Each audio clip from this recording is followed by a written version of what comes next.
Mark, thank you. I am Bethany Elsey with your top stories from the GB newsroom. Police have released the first pictures of a woman who died after being injured in a crowd crush at the Brixton O2 Academy.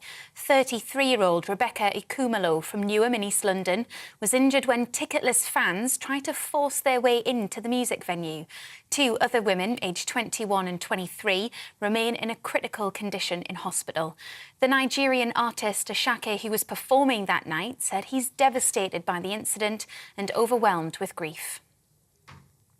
NHS bosses are warning hospitals must free up beds ahead of planned industrial action by ambulance crews in England.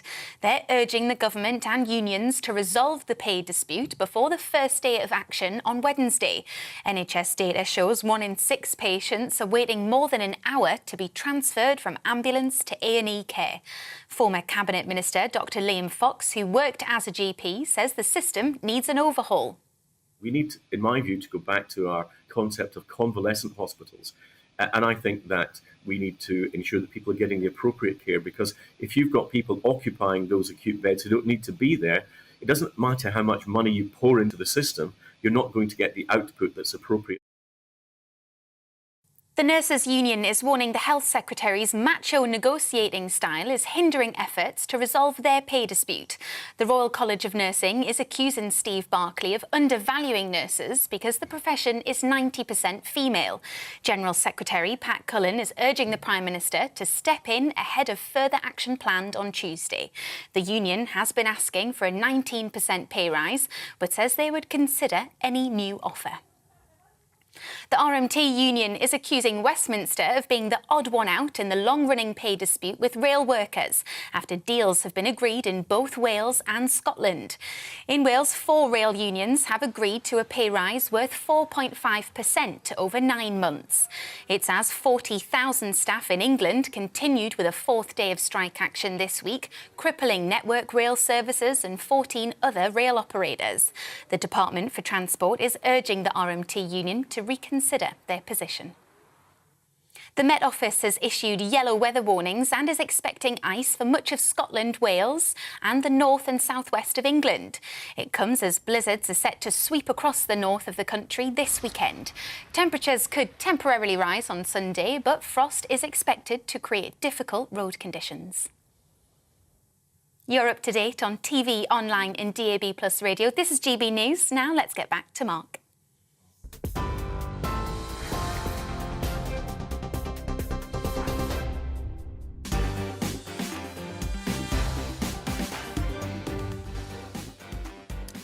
Welcome to Mark Dolan tonight. A very busy 3 hours. We start with the People's Hour, in which I'll be taking your video calls on the big stories of the day. Tonight, the stars of the show are Sue in Cheshire, Andy in Widnes, Francis in Salisbury, Alan in West Hampshire, and Amanda in East Sussex. We'll be hearing from them throughout the course of the next hour. The topics we will be debating... Do concentrate, Amanda. Goodness sakes, you can't get the callers these days. The topics are as follows. After 100 days as our monarch, is Charles proving to be a good king? Also, do you trust the NHS to look after you this winter? And can Christmas be done on a budget? My Saturday sidekick for the first hour is a good friend of mine, former Tory MP Neil Parish. After 9, in my big opinion, Rishi Sunak must show that he's running Britain, not the unions. In the big question, as people order the turkey and the spuds and the cranberry sauce, is Christmas dinner overrated? We'll hear from 2 top chefs who have opposing views. Are the American public turning their back on Harry and Meghan in the light of the documentary series on Netflix? We'll get the views of the Queen of US showbiz, royal and political reporting, Kinsey Schofield. And in the news agenda with my panel, as Grant Shapps makes a wacky video about saving energy, are government information films patronising? Are they a waste of money? Also, is Britain a crap destination for tourism? And what are your Christmas present fails? Let me know when your family member or friend has really let you down. Do let me know about that. GBNews at GBViews at gbnews.uk. We've also got tomorrow's papers from 10:20 right through until 11. And in my take at 10, pop scumbag Gary Glitter has only served half his sentence and now walks free. I say lock him up and throw away the key. This is Mark Dolan tonight on a Saturday. So put something cold and fizzy in the fridge or fire up the kettle and let's have a night to remember. Your video calls in just a moment, but first, Dolan's diary.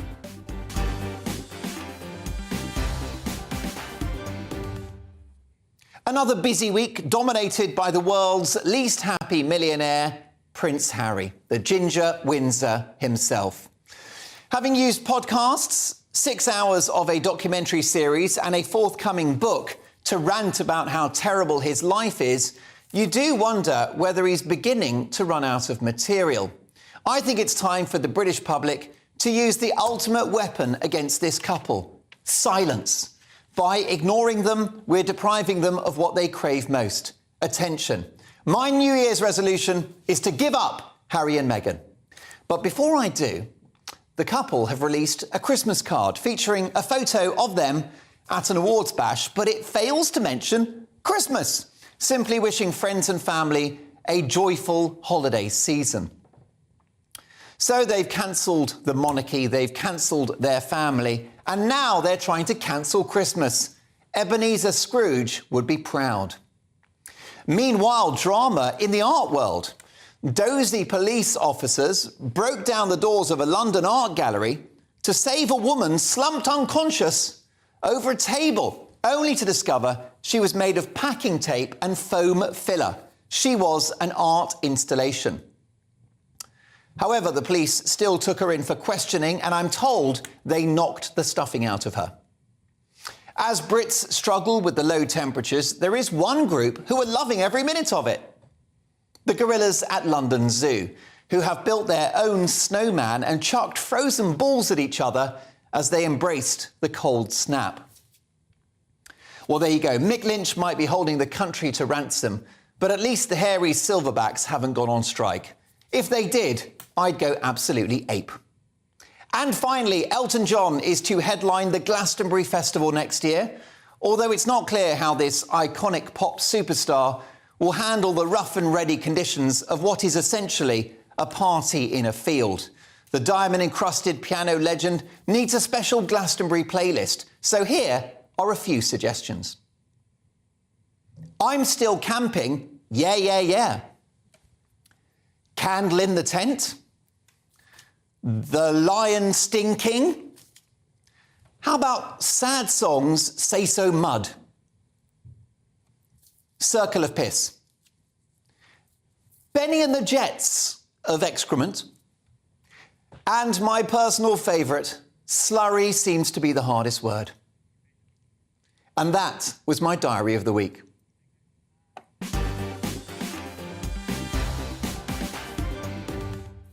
Sad Songs, Say So Mud, you're welcome. That took hours. With me for the next hour, reacting to the big stories of the day and chipping in alongside the callers to the People's Hour is former Conservative MP Neil Parish. Hi, Neil. Great to have you on the show. Great to be back.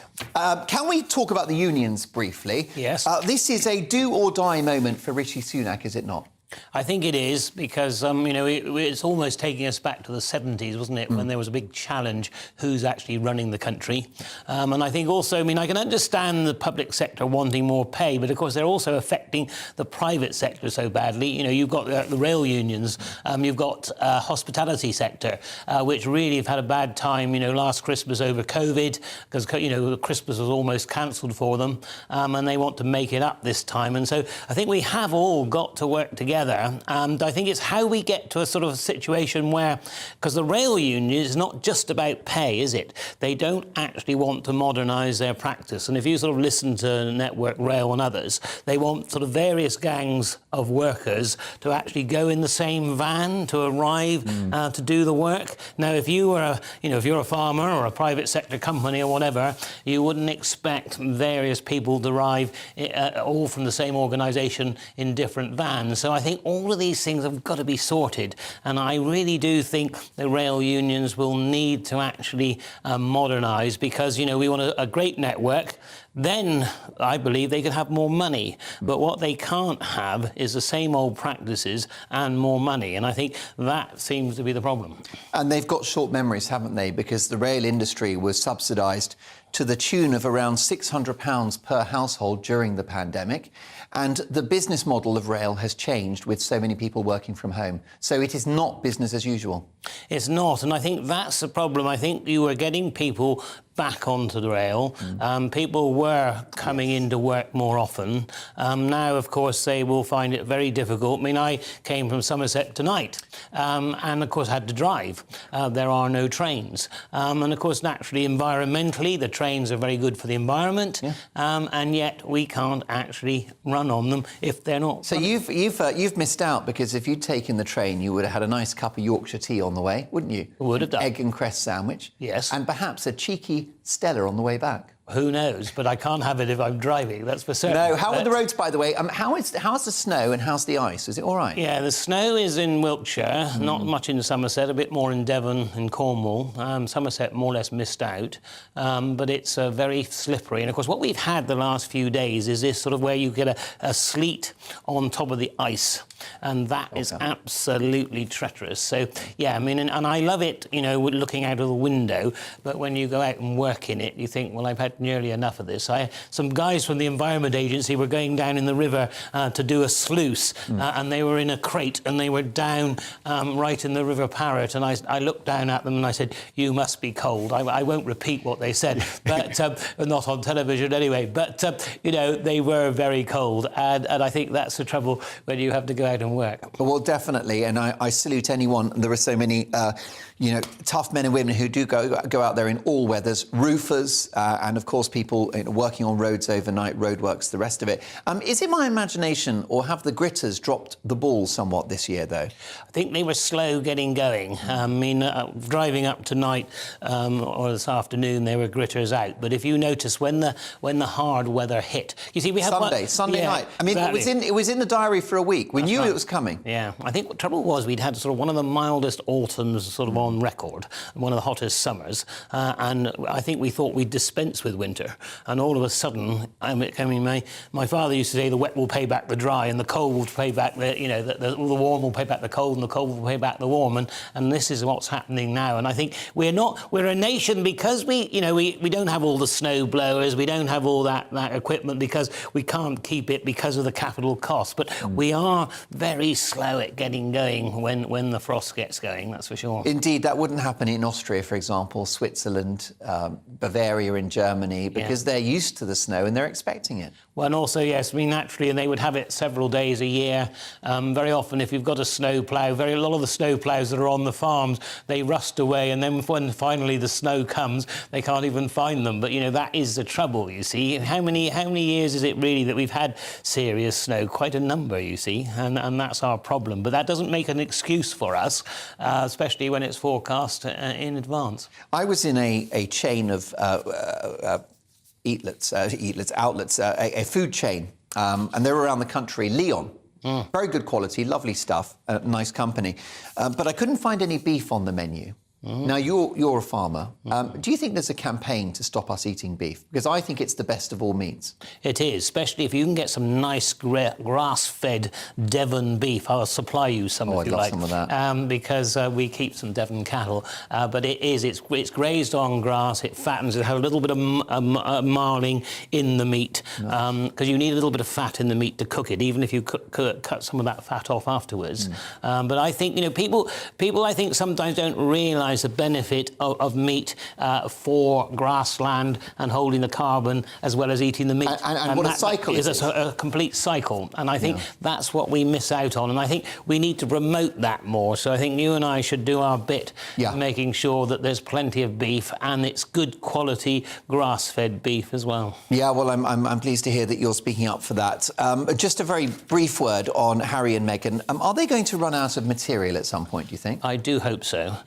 I think what was telling. Remember when the wedding was on and there was problems with Meghan, and Harry said, "What Meghan wants, Meghan gets," and that rather sums up Meghan. And I rather fear that Meghan's whole idea is self-promotion, dare I say it. And I think poor old Harry, and I do say poor old Harry, because I think he gets dragged along in there, and I think it's time he stood up and was himself, because in one minute he complains, the press are intruding, the next minute they're all over Netflix and everything else, actually encouraging all of the media. Do you think the public have embraced this story because it's like a soap opera and it's light relief from all of our economic woes and the bad weather?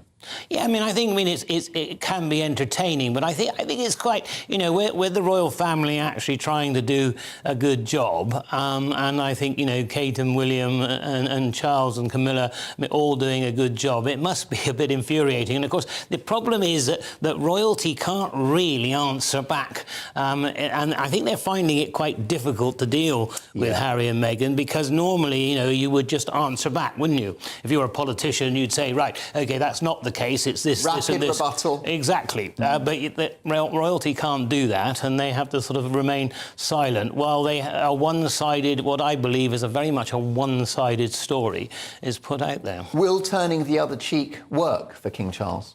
I think it'll work in this country. I'm not sure it'll work in America, because I think the Americans like the razzmatazz. Of course, even though they haven't got the monarchy and they rebelled against the crown a few hundred years ago now, they're still fascinated by our monarchy, even though they haven't got one themselves. Although of late, as you say, our monarchy has been badly mischaracterised across the pond, and we know why.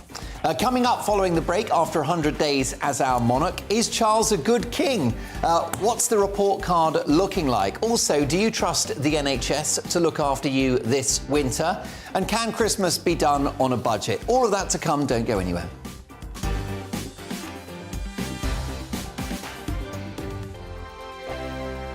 Monday to Thursday, 9 p.m. till 11 p.m. Join me, Dan Wootton. I'll bring you the sharpest takes and hottest debates. Do you not believe in prisons? I don't believe in prisons. I'm completely Right. stunned. I guarantee you there'll be no spin, no bias, no censorship, I actually was personally quite offended by it. and no reason to go to bed. So I guess they've always been quite woke. That's Dan Wootton tonight on TV, radio and online. Monday to Thursday from 9 p.m. till 11 p.m. on GB News. The People's Channel, Britain's news channel. Every morning from 6 o'clock, we'll wake you up with GB News Breakfast with all the stories you didn't know from the night before. So whether it's serious news, entertainment, or your own views from all over our great nation, we're here to kick off your day with a smile. The national media should be reflecting and reporting what's happening here. You will notice the northwestern accents. Whether you're with us on TV, radio, or online, every morning it's breakfast from 6 a.m. Hope you can join us. Join me every Sunday at 6 p.m. for Gloria Meets. In exclusive interviews, I'll be finding out who our politicians really are and what they really think. It's something that you would never want anyone to suffer. I didn't know what channels there were. I didn't think I'd be believed. I must have weighed about 7 stone and I'm 5'8". My instincts was to sort of cover this up. Clearly that was a mistake. Join me every Sunday at 6 p.m. on GB News, the People's Channel, Britain's news channel. Hello there, it's Eamon Holmes here from Breakfast on GB News. We're not just on your television and your screens, you know. We're on DAB plus digital radio, so you can listen to your favourite shows on the move. If you've not yet listened to GB News Radio, it's very simple. We're on your radio player and TuneIn apps, on your smart speaker, phone or tablet, or online at gbnews.uk. Take us with you wherever you go. GB News Radio. You never have to miss a moment of the People's Channel. My name's Tom Harwood and join me 9:30 a.m. every weekday for The Briefing, your one-stop shop for everything you need to know about what's going on in politics today. I wonder if this is a deal that might need to be like the biscuits in this factory, twice baked. Is there not an opportunity here to win out against the extremes? Tom Harwood, GB News. What are you going to do about it? Things should have been done differently, and they certainly are being done differently. Don't miss it. The Briefing with me, Tom Harwood, 9:30 Monday to Friday on GB News. Hello, I'm Simon Evans. Join me on GB News for Headliners at 11 p.m, where I'll be joined by two of the country's top comedians as we take a look at tomorrow's newspapers tonight. If it's a big story, we'll be covering it, I guarantee, but we'll also have some fun along the way. That's GB News headliners at 11 p.m. We won't put you to sleep, unlike some of the other pay-per-review shows out there. So join us, 11 p.m, 7 nights a week.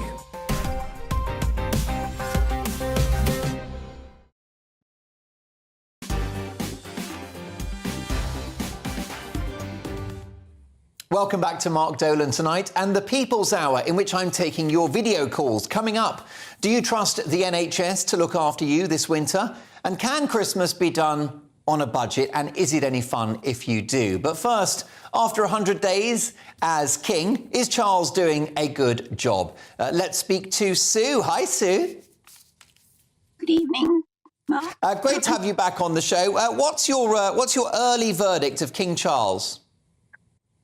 I think he'll make a good king. I've always thought he'd make a good king. I think he's very thoughtful, he's kind, he's sincere, he's intelligent. His love story with Camilla is an enduring one, and she'll always be very supportive of him. In a lot of ways, he's like his dad. He's got a lot of interests that he knows a lot about. He's not sort of a one thing pony, you know. I completely agree with you, Sue, because the thing about being a royal, you're damned if you do and damned if you don't. So if you're very passive, then you're considered sort of useless, really, and you're just taking taxpayers' money. But if you're proactive, like King Charles was when he was Prince of Wales, then you're micromanaging, you're meddling, you're interfering. But, I mean, I think he's the first royal in history, Sue, to have run a successful business with the Duchy Originals. And also, he was a big supporter and a big believer in organic farming. And people laughed about that at the time, but he's been proved right. Yeah, he's ahead of his time in a lot of ways. And of course, he's actually been trained by the best and most experienced diplomat in the world, which is his mother. And I think he's always been trained for what is to come, and he's always accepted his duty. He loves his people and he loves his country. And he's a devout Christian as well, which, you know, in my view, I'm not a Christian myself, but I think that gives him good qualifications in my view. Well, I agree with you, because he is the head of state of a Christian country. Let's bring Amanda in as well, if I can, because we've got so many callers on tonight's show. Very excited. So there's Amanda. Amanda, great to have you back on the show. We'll bring Sue back in a moment, and my brilliant presenter's friend Neil Parish. But what do you think about Charles? He wasn't everyone's cup of tea before taking the crown, but I wonder whether all of the attacks from Harry and Meghan have cemented his popularity here in the UK. I definitely think that the people of Britain are fully behind the king after the attacks, you know, from his son and his wife. I think anyone that wasn't too sure about Charles before is probably more pro King Charles now after the attacks, you know, which I just think have been so tacky and very, very narcissistic.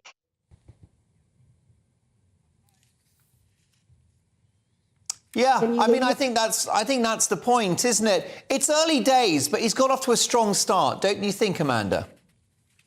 Yes, he has definitely got off to a strong start, and I think, you know, he will make a good king as long as he can stay out of politics like his mother did. Yeah. And as long as he remains, you know, neutral about sort of everything, really. Which I think he's going to find a little bit difficult. But I think overall he will be a good king. The one thing I don't agree with regards to Harry and Meghan is I don't agree with King Charles staying completely silent on the issue. I do think it would be to his benefit to actually at least make some kind of a statement. I mean, if you remember when they first left the country after Megxit, the Queen did come out with a statement, and she was very diplomatic about it. She said along the lines of, you know, recollections may vary. And I thought that was very, very clever and very, very classy. And the thing is, to stay silent King Charles is almost giving a lot of people in America, especially, the idea that maybe he's hiding some kind of guilt, and maybe that he has something to hide.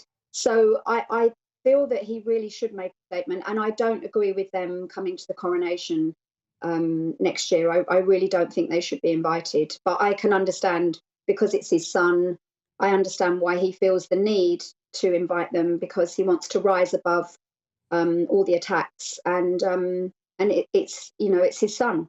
So I think you raise a good point about the Queen. She was not a soft touch at all. In fact, she was probably an iron fist in a velvet glove, really, and she did drop a few truth bombs in a very elegant and discreet way, as you said. I remember during the Scottish referendum, she said, I hope that the Scottish people will think very carefully before they vote. And then also in relation to the vaccine, she said, I hope people do the right thing. I mean, I don't appreciate that sort of mild vaccine tyranny, but it was characteristic of the Queen to subtly make her point and be heard.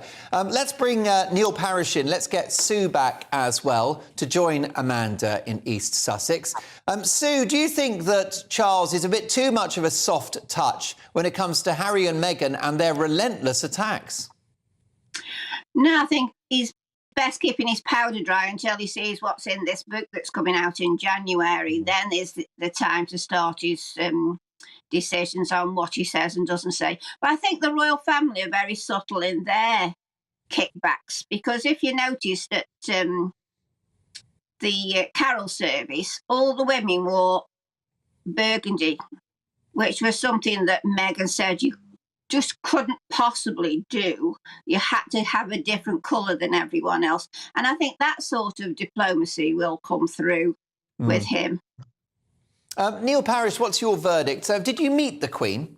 Yes, I did on several occasions. I was a very young councillor when I first met her in Bridgewater when I was about 27, and then met her 2 or 3 times. And she had quite a quirky sense of humour when you met her, actually, and almost sort of quite giggly, which you don't actually sort of see naturally when she did her state television and what have you. Indeed, and therefore a hard act to follow. What's your verdict on Charles so far? I think he's done very well, because he was Prince of Wales, for over 40 years. He could actually have sort of great opinions on the environment. As you say, he did a lot with the duchy and farming and organic farming. But, of course, as the monarch, you have really got to try and largely keep out of politics. And I think he's managed to succeed in doing that. People still want him to take a role, I think, on the environment, but it's more difficult for him now he's the monarch. And I think that's probably where Prince William and Kate will sort of step up to the plate. So I think so far, so good. I think very sure hands. And, of course, none of us have really, of our generation, have ever sung God Save the King, have we? We've always sang God Save the Queen. And so, you know, I think we're getting used to it. And I think he's doing a good job, because it's not an easy job being monarch, because, as you said, whatever you do gets criticised. And I think he should actually invite Meghan and Harry to the coronation, because if he doesn't, they will use it on Netflix against him.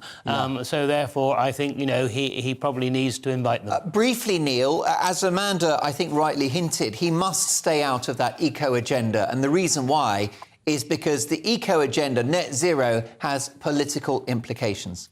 It does, and I think what we've got to remember too, it's very much an international thing to make sure that global emissions are reduced across the world. And I think, you know, it's right that the King, when he was Prince of Wales, had a platform, but has to be much more careful now he's King. And like I said, let's take the whole world with us, not just Britain, when it comes to, you know, doing everybody doing their part. Amanda, briefly, apologies, Neil. Amanda, briefly, with the clock against us, Charles waited decades, didn't he, for the opportunity to become our monarch. But he got there just in the nick of time. He's 74 years of age, but he's a young 74, isn't he? He looks like he's got energy and he can make the most of this role.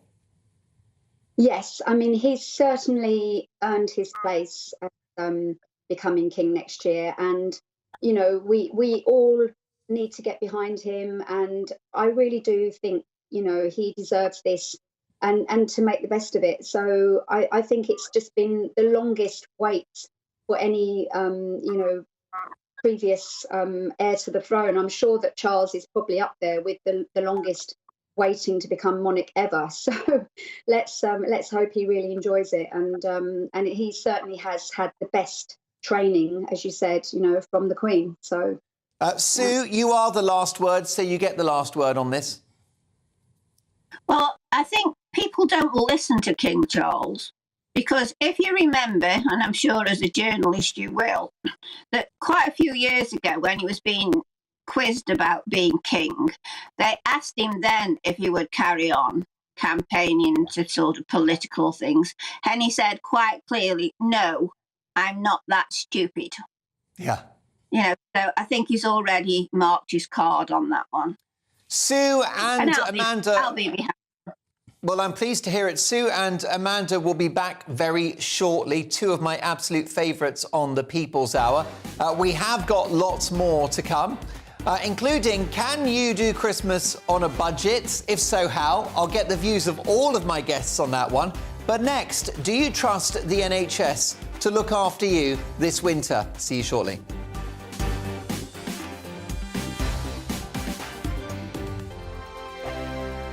We are GB News, and we'd like to say thank you to each and every one of you for bringing us your conversations, for helping our great nation find its voice. We are here for you on radio, television, and online, across England, Scotland, Wales, and Northern Ireland. It's not the BBC, you actually get your facts right. We are proud to be GB News, the People's Channel, Britain's news channel. Hi there, it's Stephen and Anne.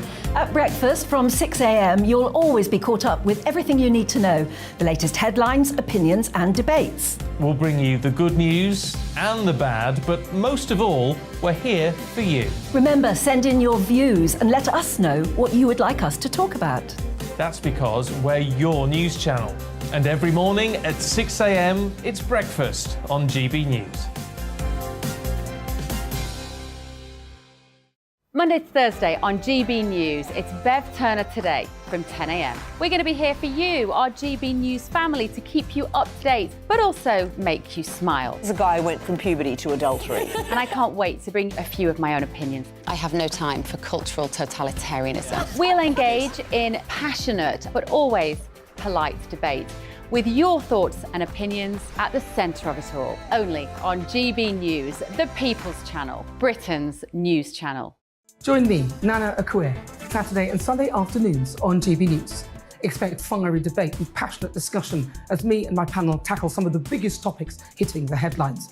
It's a place for everyone's opinion. No one gets cancelled, but no one gets an easy ride. Oh, she's on it today! Be ready for conversations that are fierce, frank, and of course, fun. Every Saturday and Sunday afternoon from 4 p.m. on GB News, the People's Channel. Join my show Farage, 7 p.m. till 8 p.m. Monday through Thursday. And there you will get opinion, analysis, debate, and I'll cover stories that nobody else dares to touch.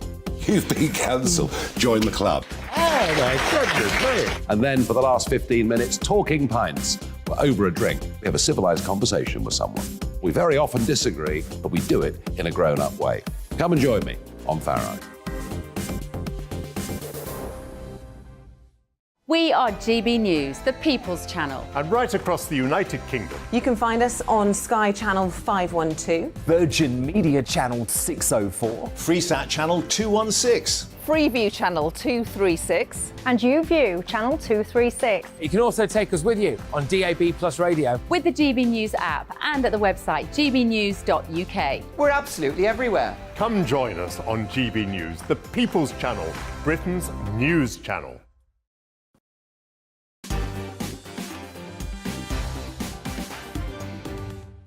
Welcome back to Mark Dolan tonight and the People's Hour, in which I'm taking your video calls. With ambulance drivers and nurses going on strike, do you trust the NHS to take care of you this winter? What happens if you fall ill? Let's get the views of Andy now. Hi, Andy.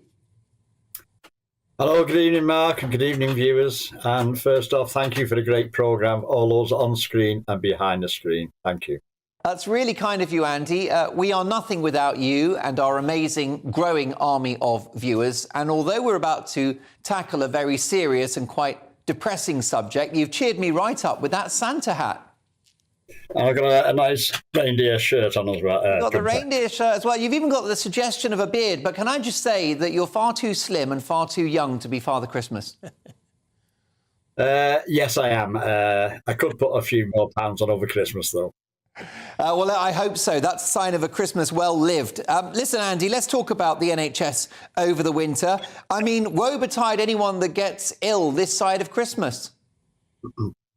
Well, actually, I feel that the National Health Service will take good care of everybody. I think the main problem is that it'll be pared back a lot. I was in hospital as a child, and the nurses nursed. They came up and, held my hand and asked me, was it okay, and things like that. And I think a lot of the nurses now, there's too much administration and they haven't got the time to care for the people. So what's happening now with them being on strike and in winter when, more people become hospitalised, it's the paring back of, excuse me, can you go make me a piece of toast? Can you get me a cup of tea? Something like that. That'll be pared back. And that's what is really needed in hospital. It's not just the medical care, it's the mental and, the actual caring of the patients. I completely agree. It's the discretionary role that they play. I'll be talking about that in my big opinion monologue shortly. I can give you a little early taster. We've benefited from their labour and love in the past and will no doubt call upon their expertise and compassion in the future. Yeah. But Andy, devil's advocate, it's not very compassionate downing tools with 7 million people waiting for treatment.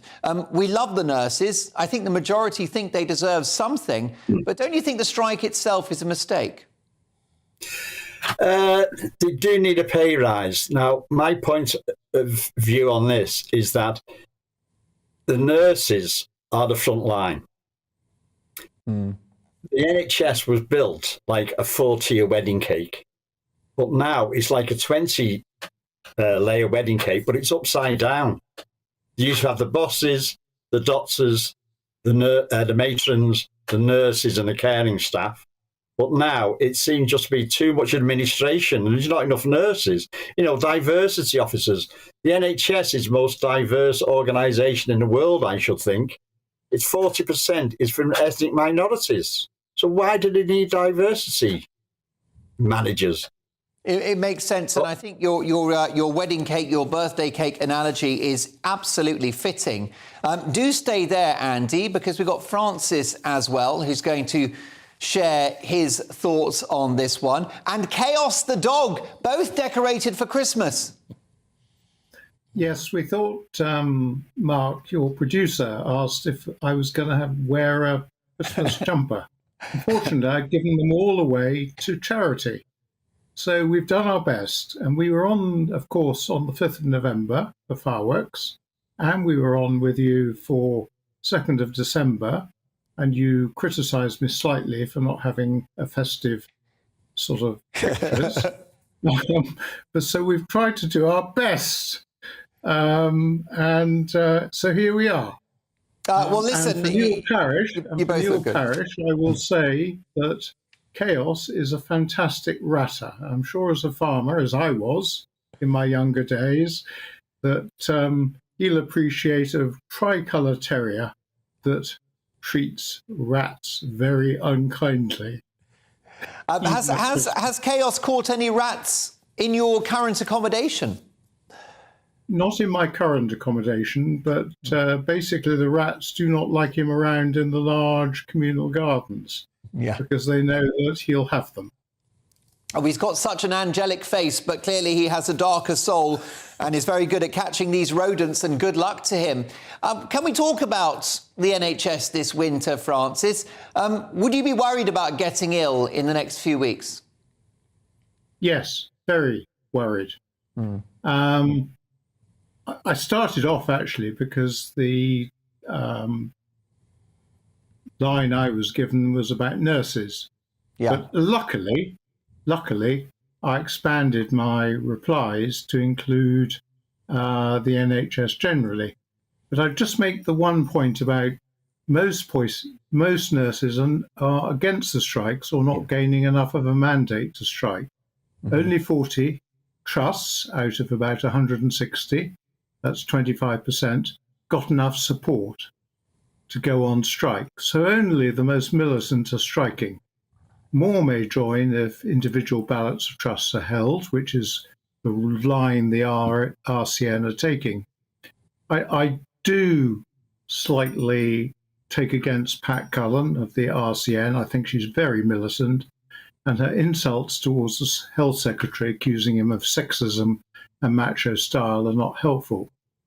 I think then I broaden out into the NHS, which is, it should be remembered that the employers are the NHS trust boards, who have been conspicuously quiet despite having highly remunerated roles. Not DHSC or the health secretary are the direct employers, and I think that's a point that's often missed. 48% of jobs are front-facing, 52% of jobs in the NHS are administration and management. There's no been shortage of funding into the NHS, but clearly management has not used it wisely. Expanding management, and as your other contributor mentioned, into administration roles, including retention and recruitment. The beef of the RCN and nurses should be with the individual trusts and management. A point that also has been missed is the Independent Pay Board offered 4% in February. On universal credit and benefits in April, I was given, not offered, 3.2%. So many unable to work as to be chronically ill or disabled were worse off than the nurses offer. I don't say we shouldn't pay nurses more. So those on benefits and pensioners have actually taken inflation on the chin. Nurses are not alone on that regard. Nurses, sadly, because of Tony Blair's mistaken idea that most should have university degrees, has ensured that the majority of nurses now need a degree to qualify, with all the associated debt. Not enough nurses are qualifying under the university model. I would like to see more apprenticeships supported by technical colleges and practical hands-on learning. Wise words. Paid apprenticeships. I'm sceptical about the stories of food banks, not as a generality. An RCN story without evidence. Nurses commence on 27,000 after graduation. There are graded increases and senior nurses are on over 60,000 or more. I've been, and this is more particular now to the point, I've been on wards for months at a time, including Christmas. So I've seen firsthand what Christmas cover looks like on an acute ward. One consultant covering 425 beds. Shocking. Few ward doctors by day and none at night, with a pool of 5 covering 425 beds. At best locums, as they have to study patient files. Who cost Weekends, Friday lunchtime, a dar. All the consultants go off for the weekend. I had a vac pack to heal my amputation. If something went wrong over the weekend, then tissue viability had concluded their 5-day week, and it was down to 2 surgical wards and plastics. Absolutely. Well, let me jump in there, because I think your points are so well made, Francis. And I think for the NHS, it is a case of reform or die. And given the fact, Neil Parish, that the annual budget for the NHS is now almost £200 billion, £13,000 per household per year, it's not about cash anymore, is it?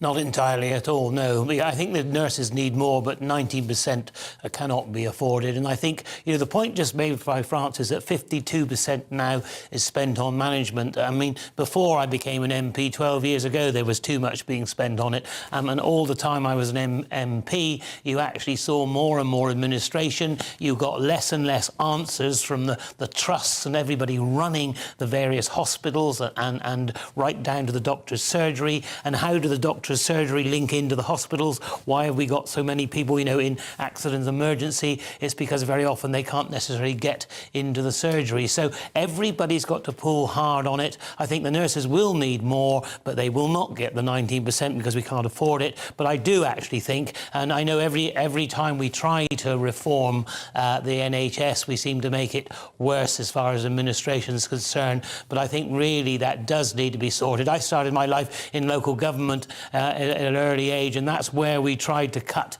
administrative costs. And it seems almost impossible, because in the NHS, it's your managers that are making the decisions, and sometimes they will, dare I say it, cut the frontline service before they cut their management service. And I think that's where government's really going to have to step up to the plate, because we want to make sure that, you see, operations are going to be the problem, aren't they? I think we will manage through the crisis of actually getting emergency care. But, you know, my wife has had to have a skin operation for skin cancer. That's already been postponed twice. There's not a date for it yet, you know, so everybody's in the same boat there. And I think, you know, we must get these operations done as well as dealing with emergencies. Look, lots more to come from Neil Parish. Also, Andy and Francis will be back, and Chaos the dog, who we're told is a very efficient ratter. At 9 o'clock, it's my big opinion monologue. Rishi Sunak must demonstrate that he's running the country, not the unions. But next, can Christmas be done on a budget? We'll hear from all of the callers to the People's Hour and Neil Parish. Don't go anywhere.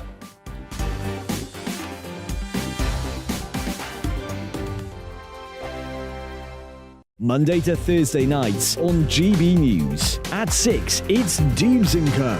7 o'clock, Farage. At 8, join Mark Stein. And at 9, Dan Wootton Tonight, followed by Headliners. On TV, radio and online. This is GB News.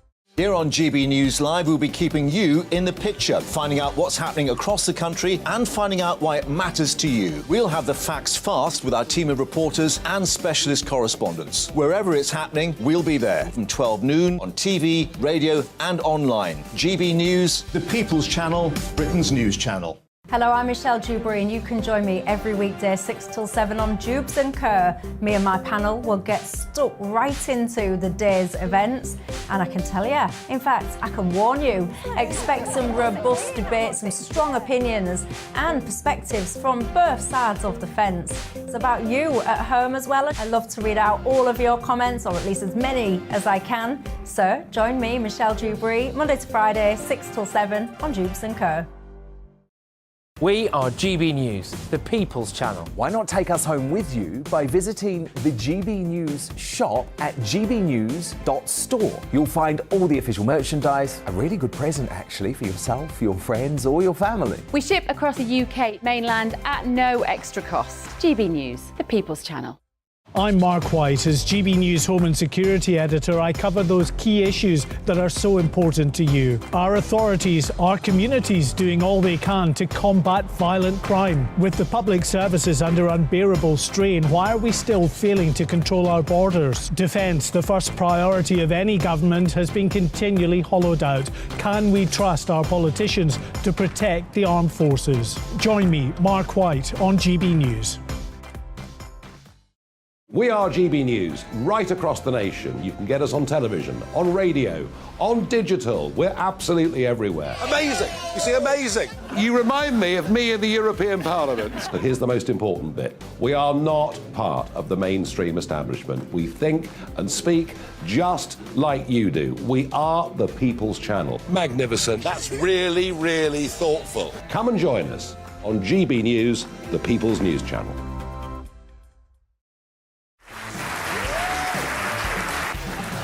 My name is Andrew Doyle. Join me every Sunday evening at 7 p.m. for Free Speech Nation.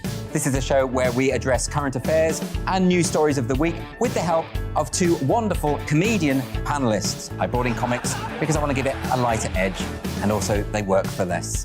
See you there.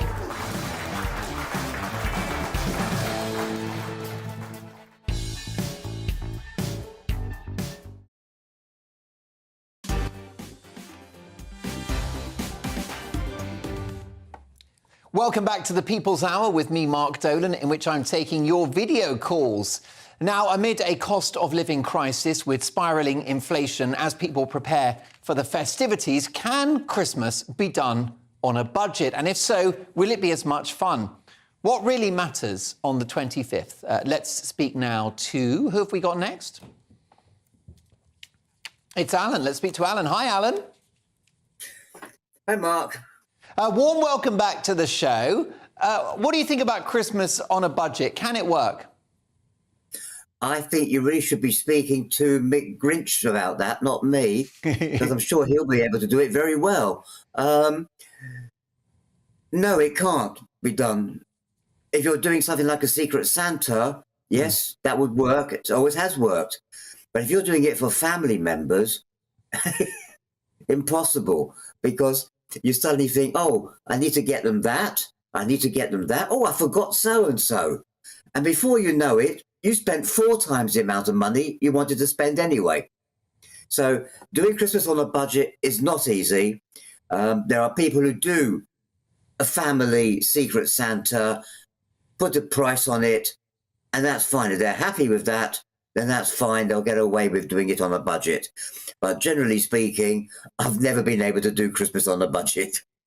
No, I mean, this is the issue. If you buy one gift for one relative, like a niece or a granddaughter, well, then you've got to give all of their siblings gifts as well. It's a bit like wedding invitations, isn't it? Oh, very, very much so. It just escalates. It just carries on. You've always forgotten somebody, and then you've got to go back and, quickly rush down the shop because I've got to get something for so-and-so, and Christmas ends up being a nightmare. So yeah. Can I quickly say something? Go for it. Just slightly away. Your slogan about no bias. Oh, yes. There's been so much bias between you and Dan Wootton against Harry and Meghan that I think we're all sick of it. The only person who hasn't got involved in all this is Michelle Dewberry, who's made her show a Harry-Meghan free show. Full marks to her.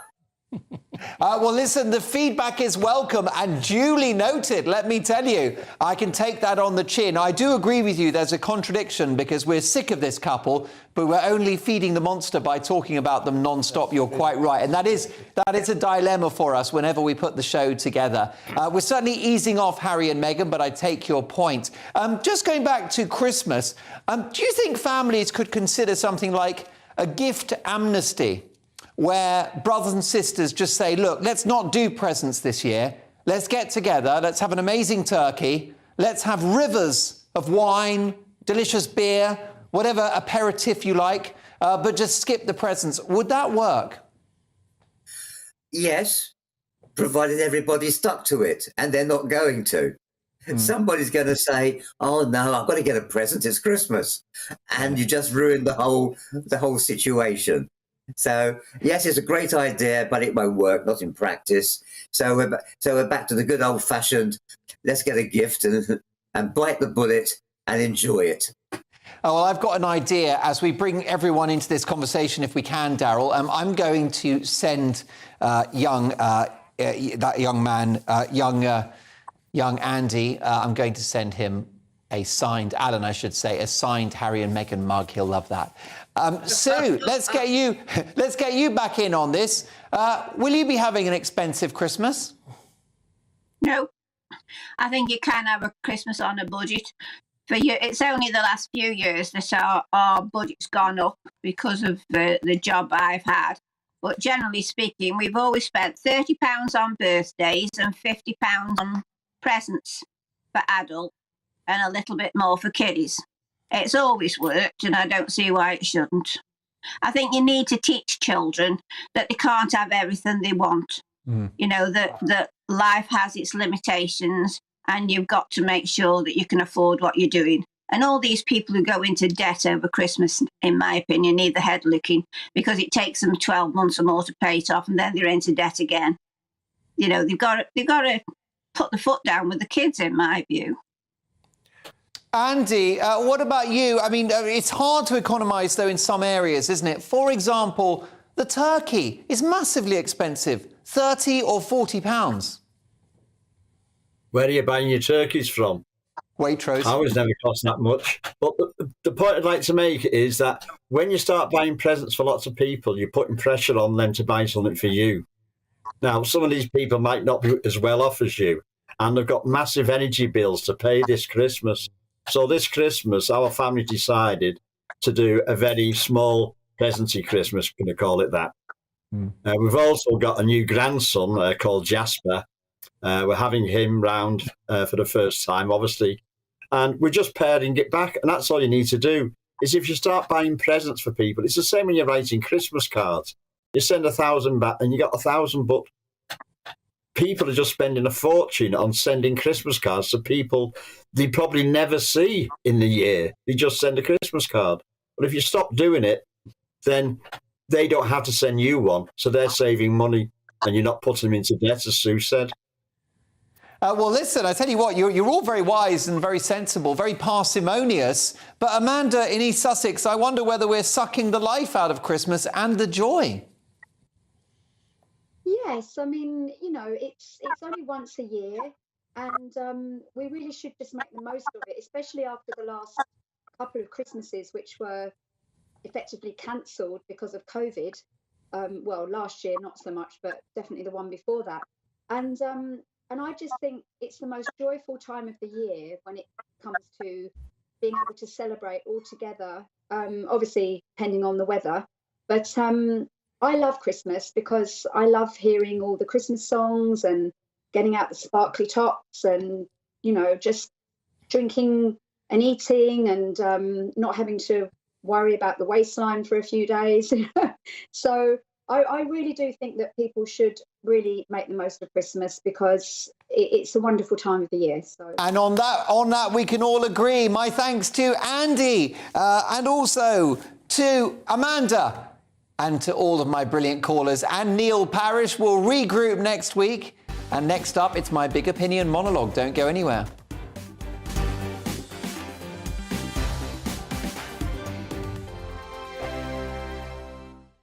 I'm Mark Dolan. Join me at 11 on GB News for Headliners, in which I'll be joined by two of the UK's top comedians discussing tomorrow's papers.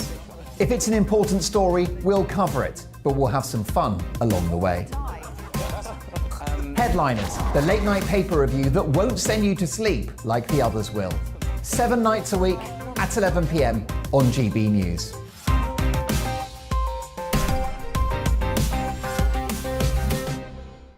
Monday to Thursday nights on GB News. At 6, it's Dubes & Co. 7 o'clock, Farage. At 8, join Mark Stein. And at 9, Dan Wootton Tonight, followed by Headliners. On TV, radio and online. This is GB News. Monday to Thursday, 9 p.m. till 11 p.m. Join me, Dan Wootton. I'll bring you the sharpest takes and hottest debates. Do you not believe in prison? I don't believe in prisons. I'm completely stunned. I guarantee you there'll be no spin, no bias, no censorship. I actually was personally quite offended by it. And no reason to go to bed. So I guess they've always been quite woke. That's Dan Wootton Tonight on TV, radio and online. Monday to Thursday from 9 p.m. till 11 p.m. on GB News. The People's Channel, Britain's news channel. Join me, Lawrence Fox, on GB News. Frank, fun, fearless, and sometimes serious. Much as I love a Friday night punch-up, what I really want is a battle of ideas. I want to look at things differently. I want to hear different voices and engage with your unique experiences. Every Friday at 7 p.m. on GB News. Hello, I'm Esther McVeigh. And I'm Philip Davis. Whether you're watching or listening on TV, online or on radio, we handpick the latest stories, debates and expert opinions for your weekend. So whether that's politics, news or showbiz, we've got it covered. Join us every Saturday morning at 10 o'clock on GB News. Join me every Sunday at 6 p.m.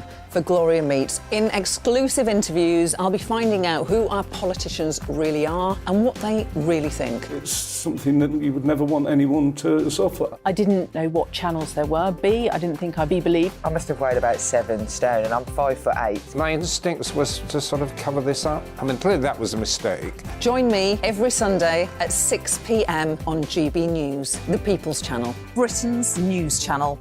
Hello there, it's Eamon Holmes here from Breakfast on GB News. We're not just on your television and your screens, you know. We're on DAB plus digital radio, so you can listen to your favourite shows on the move. If you've not yet listened to GB News Radio, it's very simple. We're on your radio player and TuneIn apps, on your smart speaker, phone or tablet, or online at gbnews.uk. Take us with you wherever you go. GB News Radio. You never have to miss a moment of the People's Channel.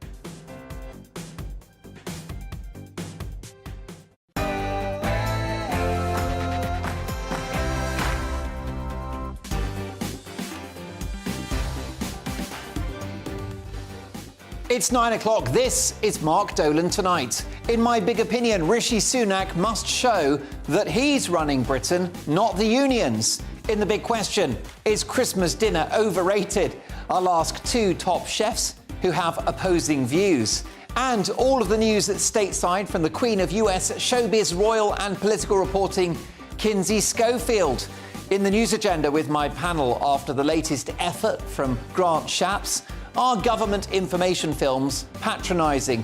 Do we need any information from the government? And also, is Britain a crap destination for tourism? And as perfume made of urine hits the high street, we'll be asking, what are your Christmas present fails? Plus tomorrow's papers, live and uninterrupted, 10 minutes earlier than everyone else at 10:20 right through until 11.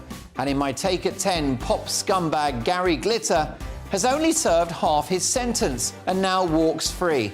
I say lock him up and chuck away the key. Lots to get through, including my big opinion. But first, the headlines with Bethany Elsey.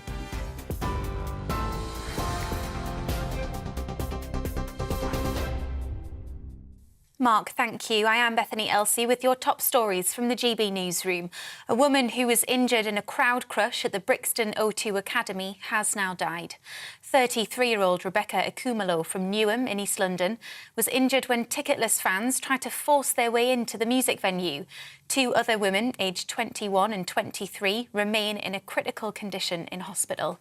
The Nigerian artist Ashake, who was performing that night, says he's devastated by the incident and overwhelmed with grief. The RMT union is accusing Westminster of being the odd one out in the long-running pay dispute with rail workers, after deals have been agreed in both Wales and Scotland. In Wales, 4 rail unions have agreed to pay a rise worth 4.5% over 9 months. It's as 40,000 staff in England continued with a 4th day of strike action this week, crippling Network Rail services and 14 other rail operators. The Department for Transport is urging the RMT union to reconsider its position. NHS bosses are warning hospitals must free up beds ahead of planned industrial action by ambulance crews in England. They're urging the government and unions to resolve the pay dispute before the first day of action on Wednesday. NHS data shows 1 in 6 patients are waiting more than an hour to be transferred from ambulance to A&E care. Well, former Cabinet Minister Dr Liam Fox, who worked as a GP, says the system needs an overhaul. We need, in my view, to go back to our concept of convalescent hospitals. And I think that we need to ensure that people are getting the appropriate care, because if you've got people occupying those acute beds who don't need to be there, it doesn't matter how much money you pour into the system, you're not going to get the output that's appropriate. And police in Avon and Somerset have issued a safety warning after several calls about children playing on frozen lakes. The warning follows the deaths of 4 boys who fell into a lake at Babs Mill Park in Solihull nearly a week ago. Hundreds of people turned up for a vigil this afternoon in memory of them. You're up to date on GB News. We'll bring you more news as it happens. Now let's get back to Mark.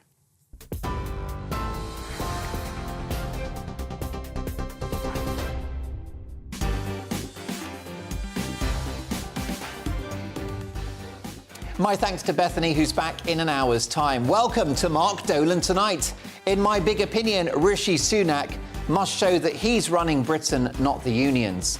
In the big question, is Christmas dinner overrated? What do you think about the turkey, the cranberry, the roast potatoes? We'll speak to 2 top chefs who disagree wildly on that. How do you have your Christmas dinner? Is it a turkey? Is it a goose? Is it a nut roast? Also, are the Americans turning their back on Harry and Meghan? I'm excited to say we'll be joined by the Queen of US showbiz, royal and political reporting, the one and only Kinsey Schofield. We'll also get to some other big stories in the news agenda with my panel. Grant Shapps has made a wacky video about saving energy, but are government information films patronising? Do we want education from the government? I'm not sure we do. Also, is Britain a crap destination for tourism? That's what experts are saying. Do you agree? And what are your Christmas present fails? Do get in touch, let me know. Plus, tomorrow's papers live and uninterrupted, 10 minutes earlier than everyone else at 10:20, right through until 11. And in my take at 10, pop scumbag Gary Glitter has only served half his sentence and now walks free. I say lock him up and throw away the key, and make sure, by the way, he never sings again. With me throughout the show is my brilliant panel, my lovely panel, Ashleen Horgan-Wallace, who's a columnist and actress, political commentator and co-founder of Conservatives Against Racism, Albie Amankona, and radio and TV legend Neil Fox. I want to hear from you throughout the show. Mark at gbnews.uk. You know how much I love getting your emails, and this show has a golden rule. We don't do boring, not on my watch. I just won't have it. So for the next 2 hours, big debates, big guests, and always big opinions. Let's start with this one.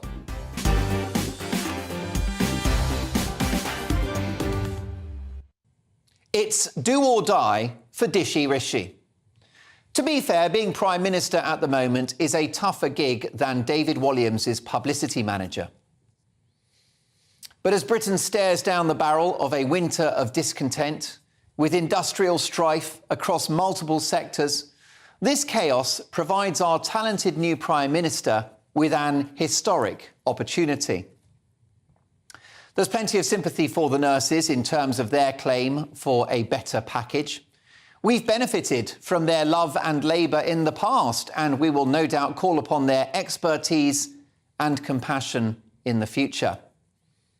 A society that can't reward those who look after us at our weakest moment isn't a society at all.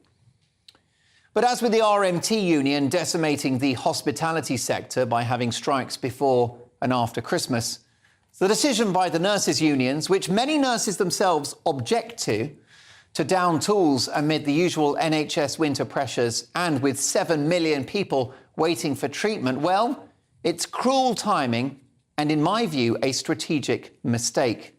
Anyone who can't get seen in the next couple of weeks and can't get to hospital quickly because the ambulance staff are on strike will not forget what they've done.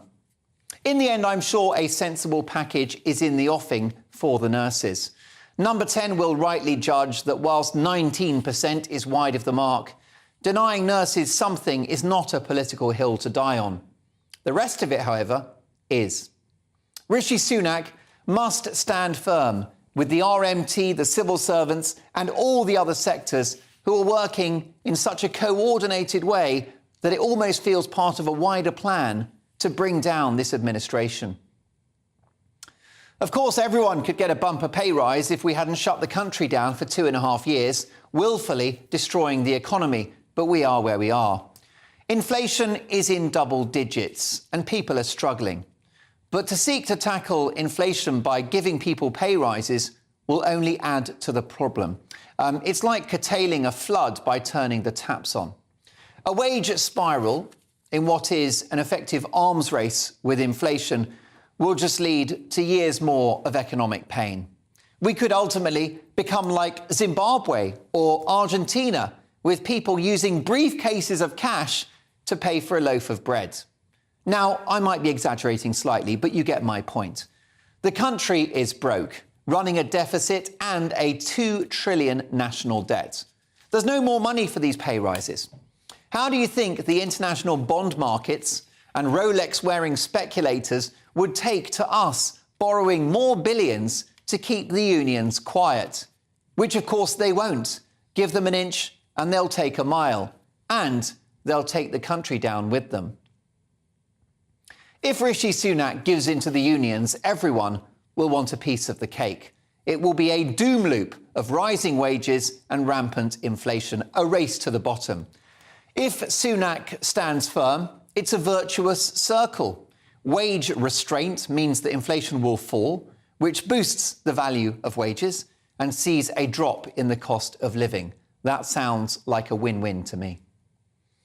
A stable and lower inflation economy is the ultimate prize for Rishi Sunak in 2023. It's within his grasp, but he's going to have to demonstrate political will and a backbone. Can he do it? You tell me. But if he does, I believe it will be his Falklands moment. Tangible progress with the illegal migrant crisis, a better economic outlook, and Mick Lynch back in his box offers Sunak the chance of another 5 years at number 10, where he can really show what he's made of.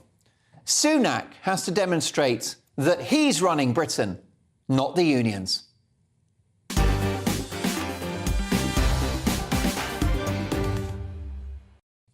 What's your view? Mark at gbnews.uk. I'll get to your opinions shortly. But first, reacting to my big opinion and all of the big stories of the day, we have actress and columnist Ashleen Horgan-Wallace, political commentator and co-founder of Conservatives Against Racism, Albie Amankona, and radio and television legend Neil Fox. Albie, let me start with you. I think the nurses will receive a settlement, but Rishi Sunak must stand down and face down all of the other unions.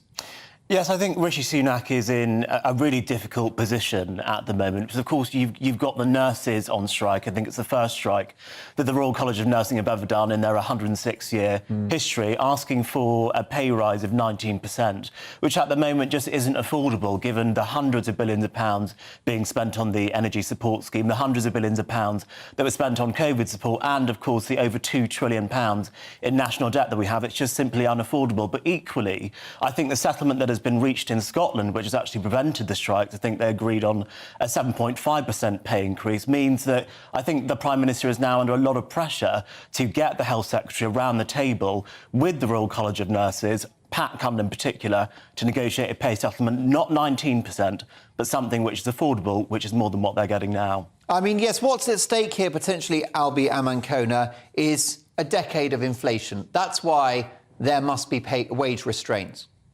Yes, absolutely. We don't want another situation like we saw in the 1970s where we had a wage price spiral. Essentially, if everyone gets an increase in wages, which you'll want, it will bake in inflation into the economy, which means the inflation will last much longer. And at the moment, the inflation is the enemy of everyone, and the government's primary goal, should be doing everything they can to bring inflation down, along with the Bank of England.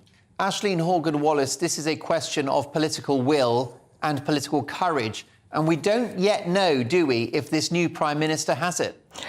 We don't, but I think it's high time that he put his Thatcher hat on and just said no to the pay rises, apart from with the nurses. I think that my standpoint is that they need more money, and without them, like you said in your monologue, it's not a society if we can't look after those looking after us. So there needs to be money found from somewhere. For example, benefit system. There's millions being fraudulently taken from the benefit system. So get some money from there, reassess everything and give them their pay rise. The rest of them, no, put your Thatcher hat on and show us you've got some balls. You're a good judge of, I'm hoping and guessing he's got a pair of balls, but Ashleen Horgan-Wallace, that's the great imponderable. It's a challenge for Sunak the next few months, but a great opportunity as well. What do you think he's going to do? What do you think will happen? I think he will put his Thatcher hat on, and I think he will stick to his guns. I think he needs to do something for the nurses, maybe not 19%, but the rest of them, I think we're going to be impressed. The challenge, though, Neil Fox, is you can't really cherry pick who deserves a pay rise because you've got public sector workers across multiple industries, including teachers and civil servants, who are using food banks. Yeah, this is a really tough winter, isn't it? Let's be honest, with all the factors that seem to have contributed to this moment and us all having this very tough time and this spiralling inflation. Of course, what that means, if we've had 10% inflation, it means people's money is worth 10% less effectively, right now. So those wages are effectively going down all the time. And there are people that needed a pay rise a year ago and 2 years ago, and maybe were promised it during COVID when we're all out clapping the nurses. And now, a couple of years later, it's all come to a head. Now, I think the public obviously have massive sympathy for the nurses. I think there are other people who are striking, obviously like the transport workers, who equally would say, well, look, we need more money and our money is worth less now than it was 2 years ago, like the same as everyone else.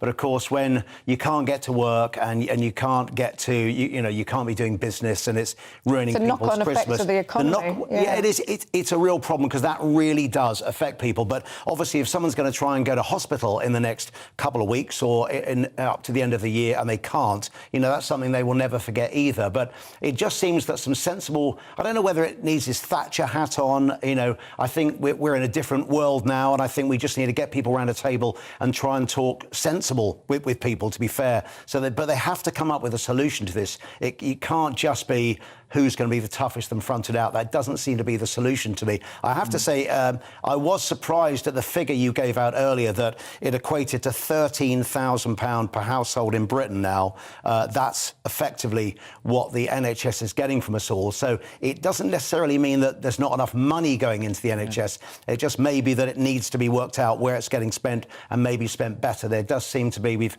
heard an awful lot that they're not, how they buy all their different goods for the NHS isn't necessarily well done. They could save an awful lot of money there. And so you have to find other places maybe you can save it, and so that the people who are doing the job can get paid properly. Ashley, what were you going to say? I was going to say I had an interesting tweet come in to me saying that it's somebody that worked in the NHS saying that there are, excuse me, there are a lot of jobs in the NHS that are actually sort of not needed. There are a lot of people doing jobs that are easy and could be done by one person, but they're done by 5, for example.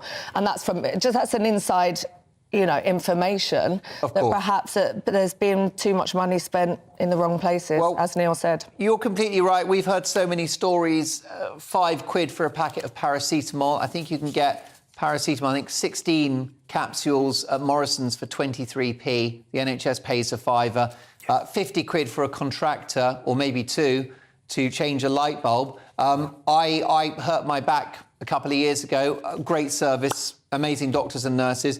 However, they gave me a back brace, and I used it for a few days, and I went back to the hospital with it. Said, no, we can't take it back. It's not clean anymore. It's not hygienic. You've been using it, so either keep it or chuck it.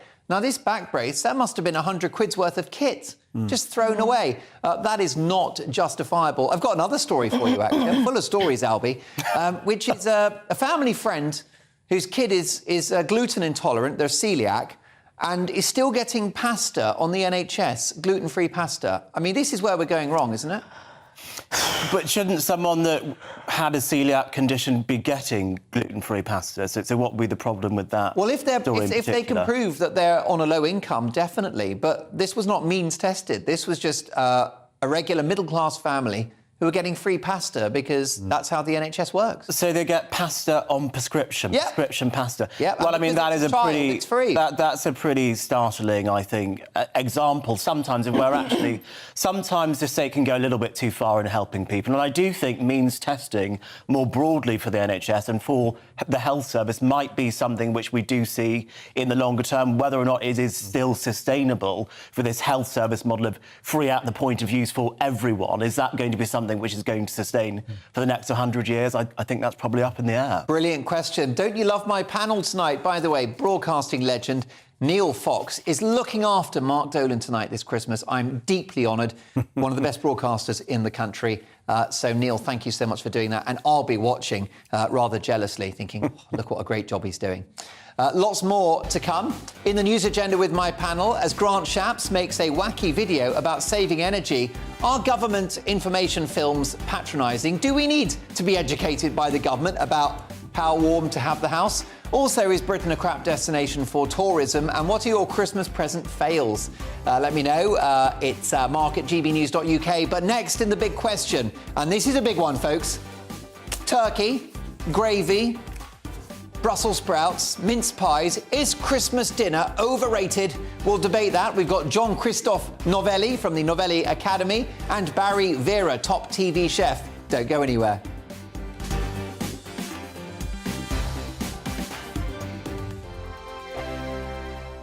Monday to Thursday, 9 p.m. till 11 p.m. Join me, Dan Wootton. I'll bring you the sharpest takes and hottest debates. Do you not believe in prison? I don't believe in prisons. I'm completely stunned. I guarantee you there'll be no spin, no bias, no censorship. I actually was personally quite offended by it. And no reason to go to bed. So I guess they've always been quite woke. That's Dan Wootton tonight on TV, radio and online. Monday to Thursday from 9 p.m. till 11 p.m. on GB News. The People's Channel, Britain's news channel. Every morning from 6 o'clock, we'll wake you up with GB News Breakfast with all the stories you didn't know from the night before. So whether it's serious news, entertainment, or your own views from all over our great nation, we're here to kick off your day with a smile. The national media should be reflecting and reporting what's happening here. You will notice the northwestern accents. Whether you're with us on TV, radio, or online, every morning, it's breakfast from 6 a.m. Hope you can join us. Join me every Sunday at 6 p.m. for Gloria Meets. In exclusive interviews, I'll be finding out who our politicians really are and what they really think. It's something that you would never want anyone to suffer. I didn't know what channels there were. B, I didn't think I'd be believed. I must have weighed about 7 stone and I'm 5'8". My instincts was to sort of cover this up. I mean, clearly that was a mistake. Join me every Sunday at 6 p.m. on GB News, the People's Channel, Britain's news channel. Hello there, it's Eamon Holmes here from Breakfast on GB News. We're not just on your television and your screens, you know. We're on DAB plus digital radio, so you can listen to your favourite shows on the move. If you've not yet listened to GB News Radio, it's very simple. We're on your radio player and TuneIn apps, on your smart speaker, phone or tablet, or online at gbnews.uk. Take us with you wherever you go. GB News Radio. You never have to miss a moment of the People's Channel. My name's Tom Harwood and join me 9:30 a.m. every weekday for The Briefing, your one-stop shop for everything you need to know about what's going on in politics today. I wonder if this is a deal that might need to be like the biscuits in this factory, twice baked. Is there not an opportunity here to win out against the extremes? Tom Harwood, GB News. What are you going to do about it? Things should have been done differently, and they certainly are being done differently. Don't miss it. The Briefing with me, Tom Harwood, 9:30 Monday to Friday on GB News. Hello, I'm Simon Evans. Join me on GB News for Headliners at 11 p.m, where I'll be joined by two of the country's top comedians as we take a look at tomorrow's newspapers tonight. If it's a big story, we'll be covering it, I guarantee, but we'll also have some fun along the way. That's GB News Headliners at 11 p.m. We won't put you to sleep, unlike some of the other pay-per-review shows out there. So join us, 11 p.m, 7 nights a week.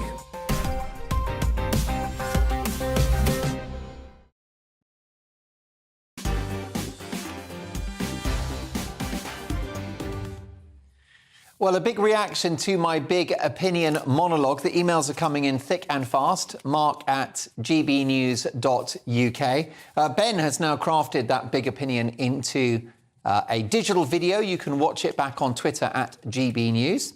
How about this regarding the strikes? From Jackie. Hi, Jackie. How are you tonight? Jackie says, Mark, I agree that if the nurses were saving our lives and were essential, they would have some support. But the trouble is they do not save lives and earn enough as it is.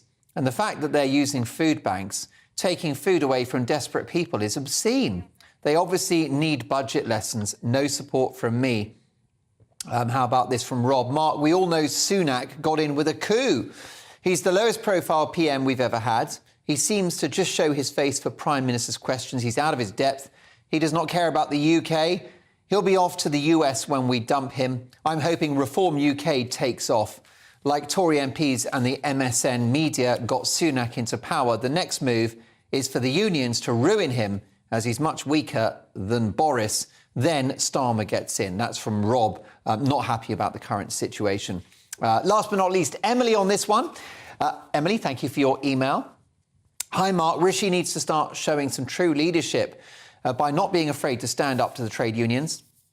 He needs to put on his Margaret Thatcher hat and not let the unions ruin Christmas and important operations for patients. Yeah, I saw a shocking headline in the Evening Standard yesterday, Emily, and this just related to the capital, London, and it said the train strikes will cost London alone £2 billion.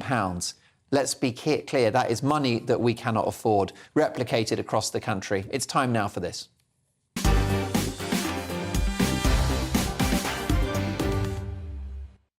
Yes, it's time for the big question in which I tackle a major news story of the day. Tonight, as people order their Christmas turkey or debate whether it should be lamb or goose, is Christmas dinner overrated? After all, why do we only eat it once a year? And what about mince pies and Christmas pudding? Does anyone actually like those things?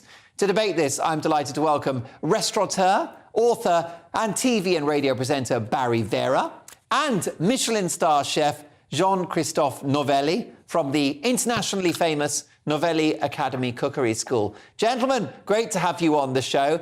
Jean-Christophe, let's start with you. Is the traditional Christmas dinner overrated?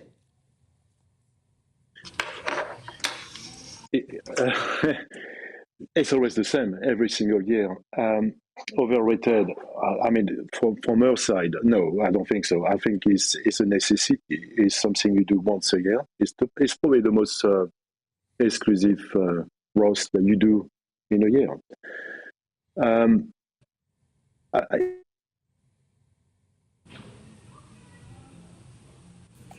Now, we're having a bit of trouble.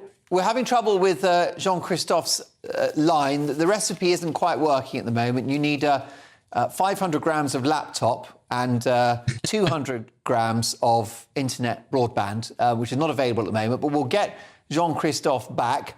Fully baked is Barry Vera, who's an author and TV presenter and restaurateur.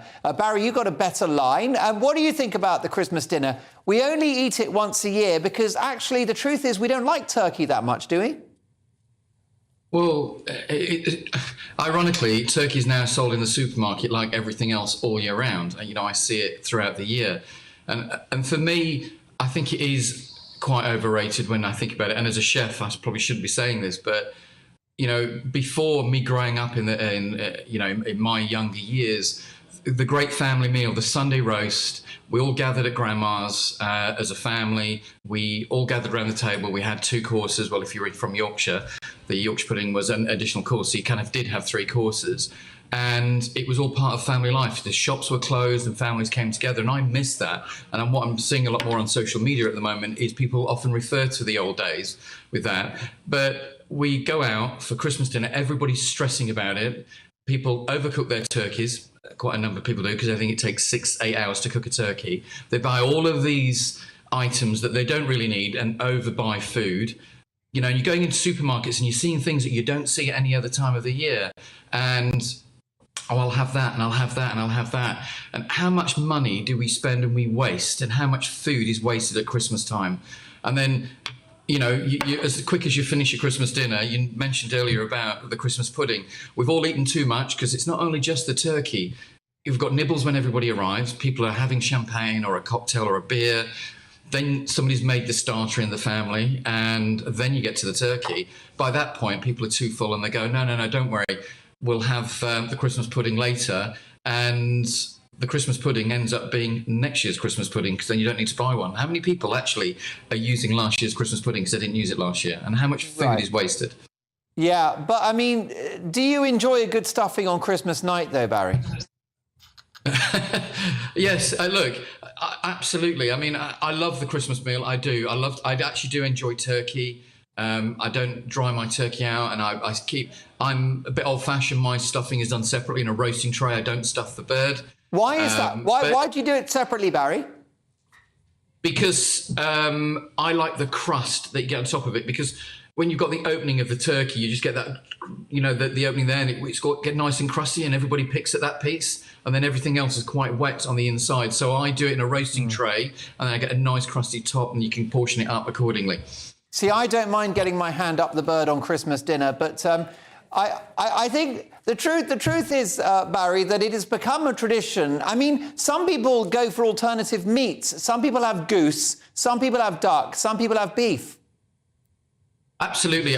My mum actually had always, actually on Christmas Eve, she would roast a piece of beef, be it a sirloin or a rib, that could be used on Christmas Day. If not, then it's used towards Boxing Day for your cold cuts and your and sandwiches or whatever you want it for. But yeah, goose is an interesting one. I actually had an interesting conversation with somebody a couple of days ago about goose, and she said, you know, maybe next year I'm going to try a goose. A goose is very fatty. You've got to slowly cook it to render the fat out, but it is a beautiful meat if it's done properly. I actually have never done a goose for Christmas. I'm a bit traditional, and I always go with a turkey. Faye, if you could allow all of us to chat, so myself, Barry, and the panellists. But whilst we do that, let's have a quick follow-up question, if I can, Barry. If you're going to have that traditional Christmas dinner? What's the best way to make it a bit more imaginative, a bit more fun? If you're having turkey with stuffing and Brussels sprouts, how can we jazz it up a bit to make it more palatable? Well, my turkey, I put my hands, or you can use the back of a spoon, through the skin of the bird and the actual flesh, push it right back, and then I pack that with butter and herbs like thyme and sage, and that really nicely slowly cooks into the actual bird itself, and then you get a really nice moist breast. Pardon me. Can I just say, Barry, that I didn't realise how rude you were. I mean, you're a very talented chef, but you're very X-rated as well. So are you explaining to me, Barry, that you lift the skin of the raw turkey and you put the butter underneath and then you pull the skin back? Okay, brilliant. So you can either fold it back, or if you slice the butter while it's cold and hard, you can push that in. But then normally what I do is I've mixed the butter with some finely chopped shallots, finely chopped thyme, finely chopped sage, and then I put it in a tray, into a container so it's square, and then put it back in the fridge and then just slice it thinly. And while it's ice cold or fridge cold, you can then just push it underneath the skin so that all of that then just goes into the meat and adds more flavour and more moisture for the bird.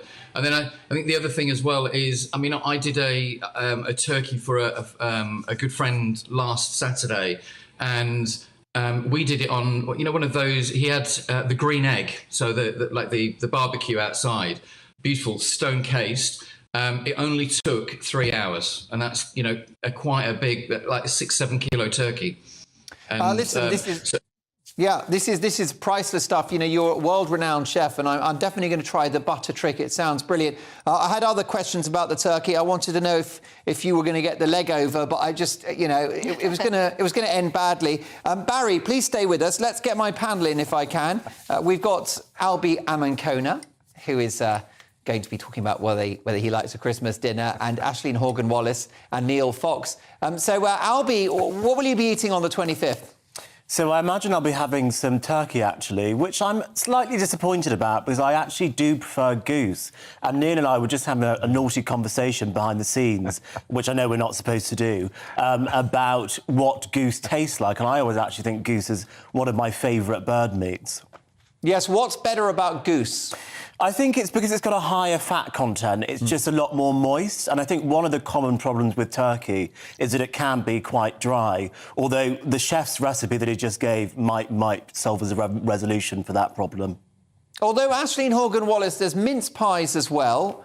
Then there's Christmas pudding. I mean, this isn't very palatable, is it? We don't eat mince pies all year round because they're not that nice. They're disgusting. They're Can't horrible. stand I love them.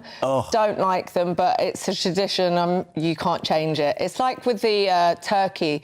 Don't overcomplicate it and change it too much because it's tradition. You've got to have dry turkey. You've got to have dry meat on Christmas.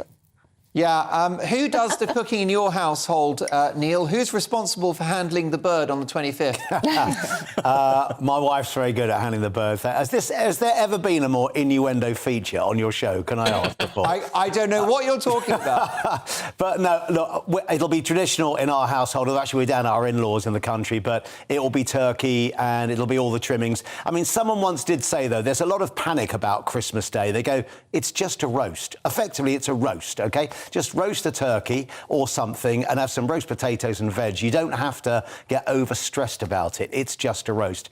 But when it's done beautifully, I love Christmas. Someone did give me a good tip the other day, by the way, and I don't know what your guest, Barry, thinks about this one. This is an alternative version of pigs in blankets. Cut the sausage, put a bit of cranberry in there, then some brie, then wrap it up in the bacon. Very nice. Brie and cranberry pigs in blankets, just to add to the deliciousness of your turkey. Well, Neil raises a good point, and I think there's a TV cookery show in the offing for you, Neil.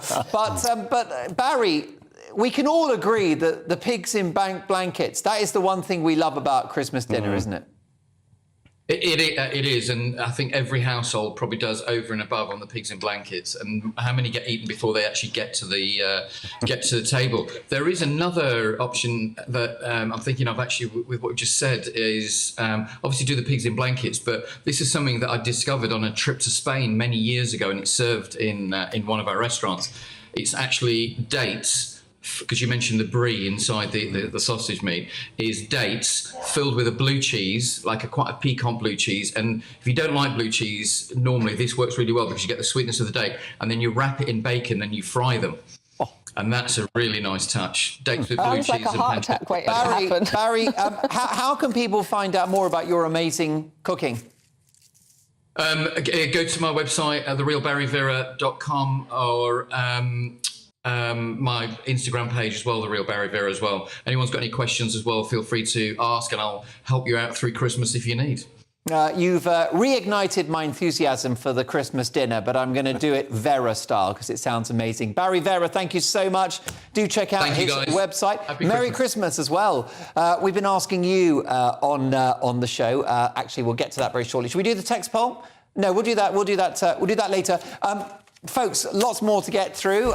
Before the end of the show, is Britain a crap destination for tourism? But next, the new James Bond, we may have the name, plus more from the Harry and Meghan fallout, and much, much more. Kinsey Schofield from America is next.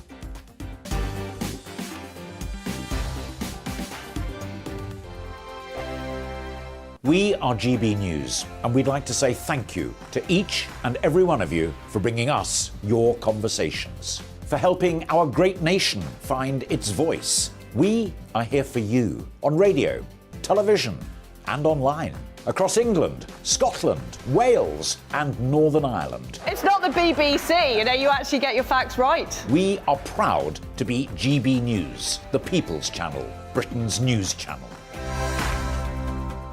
Hi there, it's Stephen and Anne. At breakfast from 6 a.m, you'll always be caught up with everything you need to know, the latest headlines, opinions and debates. We'll bring you the good news and the bad, but most of all, we're here for you. Remember, send in your views and let us know what you would like us to talk about. That's because we're your news channel. And every morning at 6 a.m, it's breakfast on GB News. Monday to Thursday on GB News, it's Bev Turner Today from 10 a.m. We're going to be here for you, our GB News family, to keep you up to date, but also make you smile. The guy went from puberty to adultery. And I can't wait to bring a few of my own opinions. I have no time for cultural totalitarianism. We'll engage in passionate, but always polite debate, with your thoughts and opinions at the centre of it all. Only on GB News, the People's Channel, Britain's news channel. Join me, Nana Akue, Saturday and Sunday afternoons on GB News. Expect fiery debate and passionate discussion as me and my panel tackle some of the biggest topics hitting the headlines. It's a place for everyone's opinion. No one gets cancelled, but no one gets an easy ride. Oh, she's on it today! Be ready for conversations that are fierce, frank, and of course, fun. Every Saturday and Sunday afternoon from 4 p.m. on GB News, the People's Channel. Join my show Farage, 7 p.m. till 8 p.m. Monday through Thursday. And there you will get opinion, analysis, debate, and I'll cover stories that nobody else dares to touch.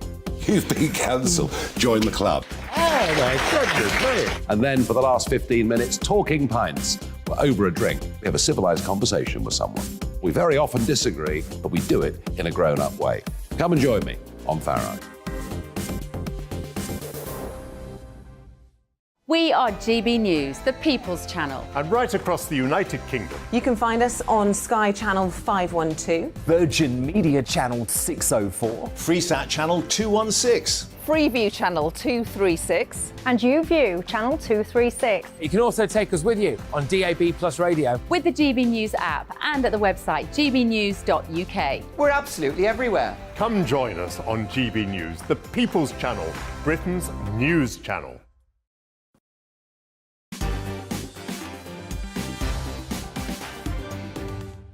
Well, Eric's having lamb this Christmas. And again, this year, it will be yum, because I think Eric has lamb quite often.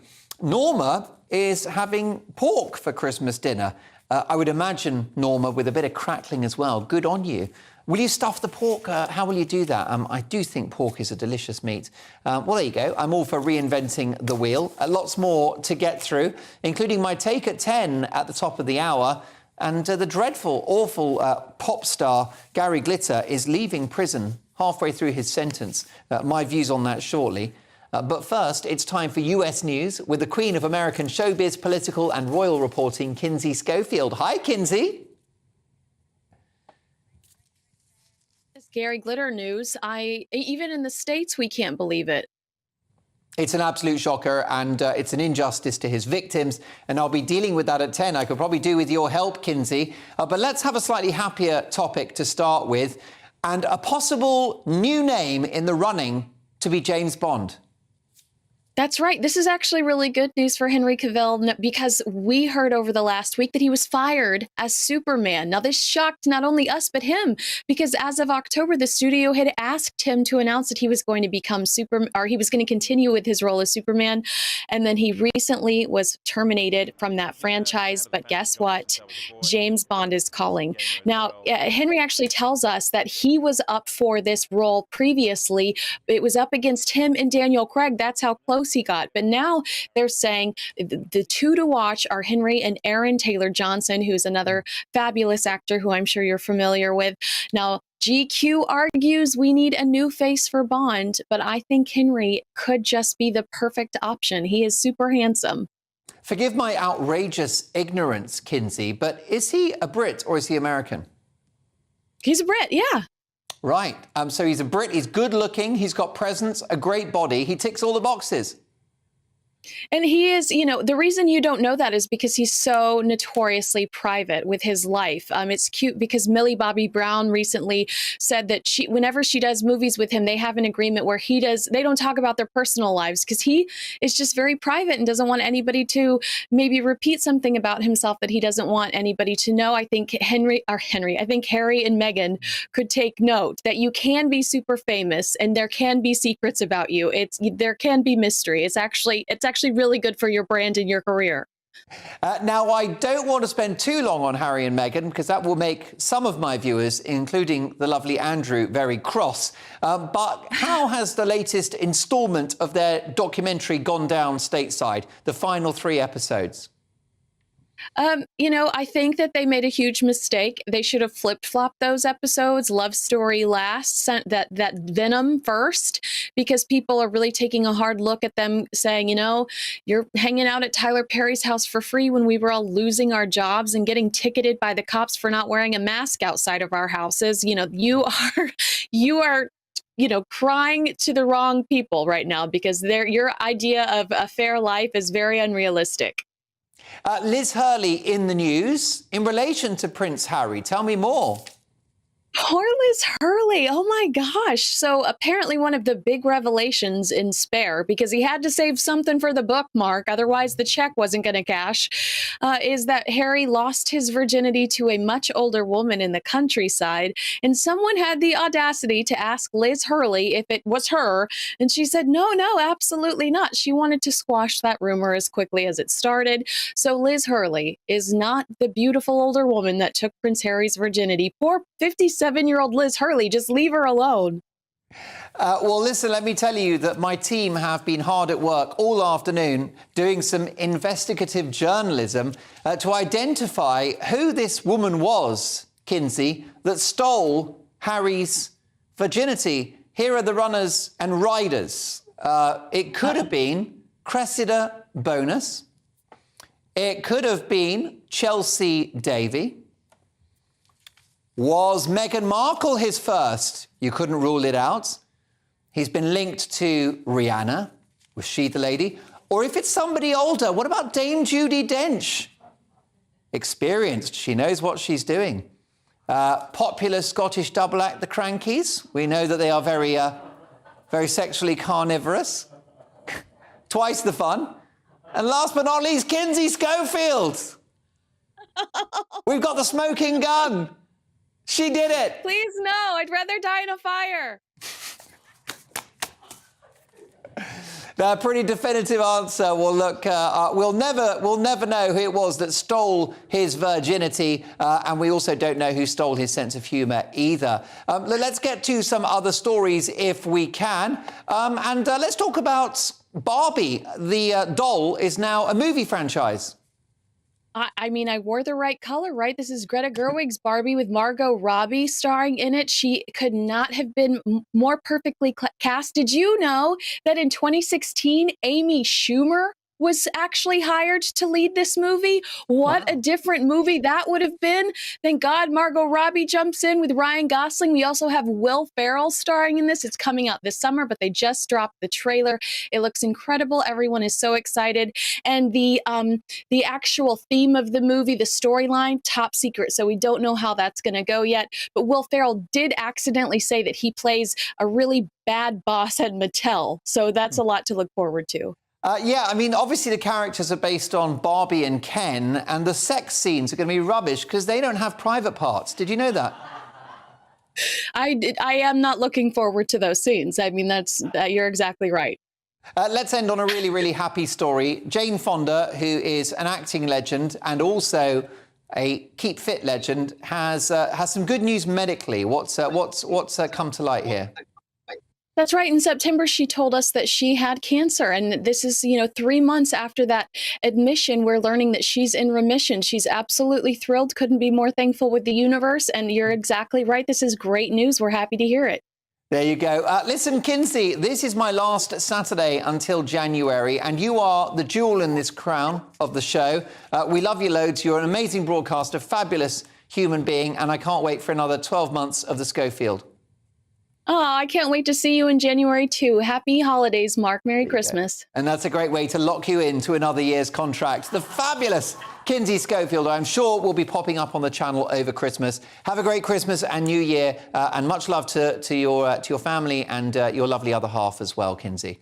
Coming up next in the news agenda with my panel, as Grant Shapps makes a wacky video about energy saving, which we're going to watch. Are government information films patronising? After COVID, are you sick of being educated by the state? Don't go anywhere.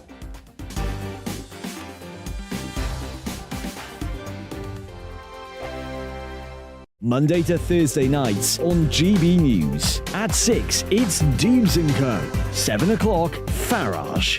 At 8, join Mark Stein. And at 9, Dan Wootton Tonight, followed by Headliners. On TV, radio and online. This is GB News. Here on GB News Live, we'll be keeping you in the picture, finding out what's happening across the country and finding out why it matters to you. We'll have the facts fast with our team of reporters and specialist correspondents. Wherever it's happening, we'll be there from 12 noon on TV, radio and online. GB News, the People's Channel, Britain's news channel. Hello, I'm Michelle Dewberry, and you can join me every weekday 6 till 7 on Dubes & Co. Me and my panel will get stuck right into the day's events, and I can tell you, in fact, I can warn you, expect some robust debate, some strong opinions and perspectives from both sides of the fence. It's about you at home as well. I love to read out all of your comments, or at least as many as I can. So join me, Michelle Dewberry, Monday to Friday, 6 till 7 on Dubes & Co. We are GB News, the People's Channel. Why not take us home with you by visiting the GB News shop at gbnews.store. You'll find all the official merchandise, a really good present actually for yourself, your friends or your family. We ship across the UK mainland at no extra cost. GB News, the People's Channel. I'm Mark White. As GB News Home and Security Editor, I cover those key issues that are so important to you. Our authorities, our communities doing all they can to combat violent crime. With the public services under unbearable strain, why are we still failing to control our borders? Defence, the first priority of any government, has been continually hollowed out. Can we trust our politicians to protect the armed forces? Join me, Mark White, on GB News. We are GB News, right across the nation. You can get us on television, on radio, on digital. We're absolutely everywhere. Amazing! You see, amazing! You remind me of me in the European Parliament. But here's the most important bit. We are not part of the mainstream establishment. We think and speak just like you do. We are the People's Channel. Magnificent. That's really, really thoughtful. Come and join us on GB News, the People's News Channel.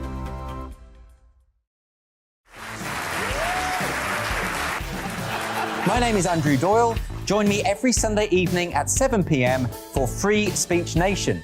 This is a show where we address current affairs and news stories of the week with the help of two wonderful comedian panellists. I brought in comics because I want to give it a lighter edge, and also they work for less. See you there.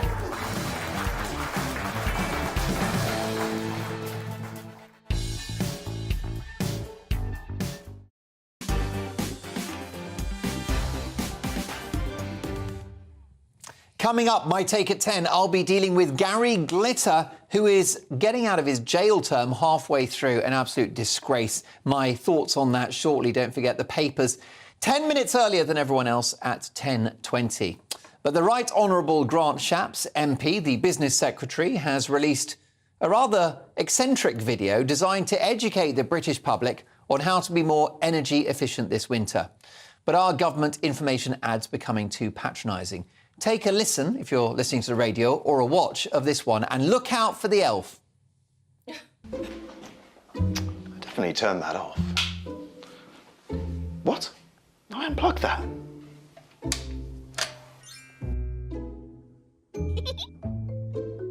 No, the other thing is turn the boiler flow temperature down to 60 degrees. It doesn't affect the temperature of your house, as I did it the other day. But...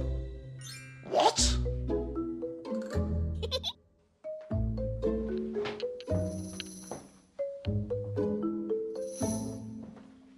I put you there to keep out the draft. You again. Enough of this.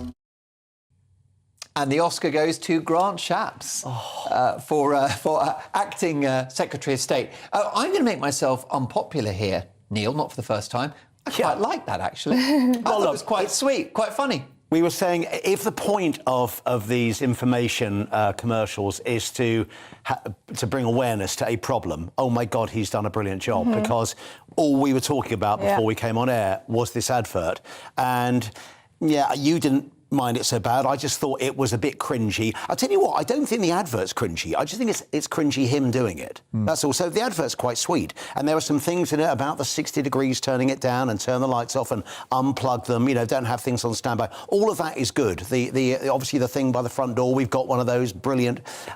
It's just him. This is the minister. I don't think, how do we take them seriously if they're making silly commercials? I think I want them just to be serious. And I think with everything we've been through in the last few years, and particularly like, you know, the worst example is obviously having Matt Hancock in The Jungle. You kind of go, I don't want my politicians as celebrities. I think they're sort of becoming that. They're blurring the lines of what is an MP, and yes, they have to try and talk to people now in the way that people are used to receiving information. So whether it's WhatsApp or Twitter or Instagram or watching a YouTube video. So that's how people consume information now.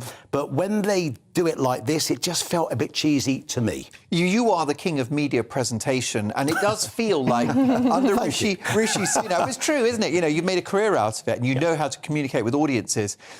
This is, I think, part of the new school of politics, the Instagram generation. You've seen Rishi Sunak do a little video at the start of the World Cup, getting his stickers ready and putting the wall planner up at number 10.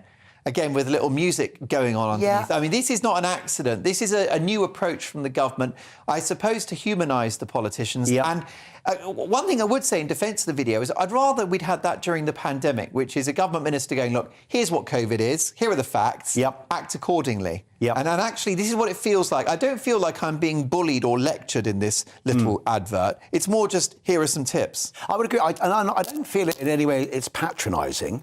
I think it's actually good information and common sense, obviously a lot of it, but that people will just think about, hopefully today or whenever they watch it, and turn stuff off and pull the plugs out and save those little bits, pennies here, pennies there, but it's all important.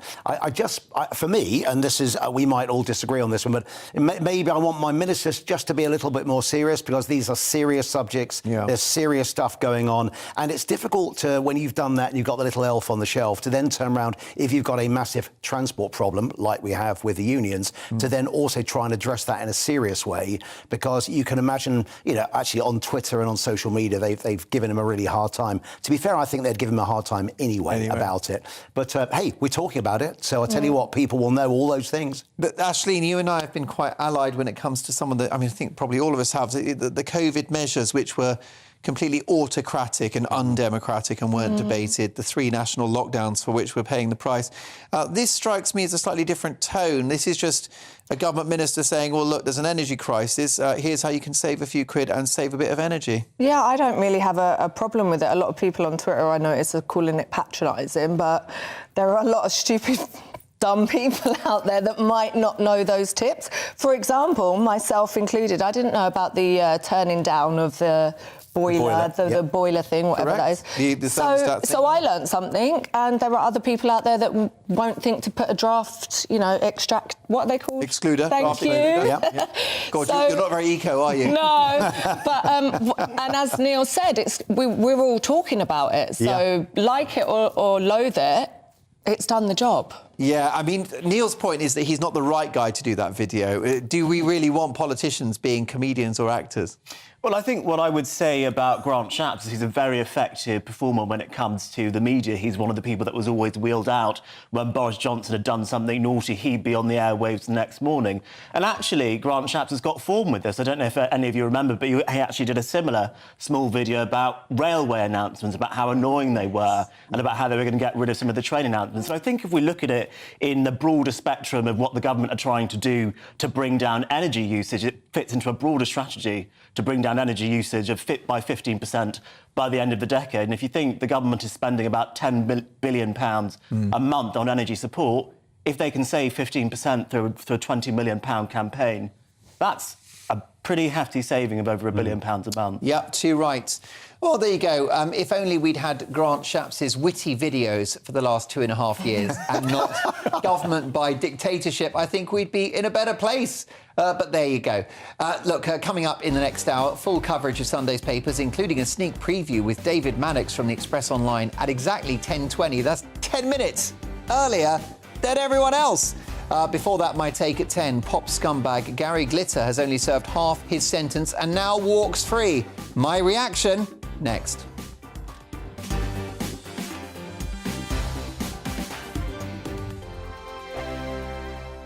I'm Mark Dolan. Join me at 11 on GB News for Headliners, in which I'll be joined by 2 of the UK's top comedians discussing tomorrow's papers. If it's an important story, we'll cover it, but we'll have some fun along the way. Headliners, the late-night paper review that won't send you to sleep like the others will. 7 nights a week at 11 p.m. on GB News.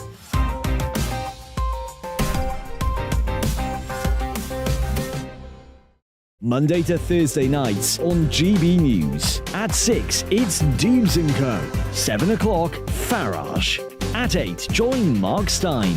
And at 9, Dan Wootton Tonight, followed by Headliners. On TV, radio and online. This is GB News.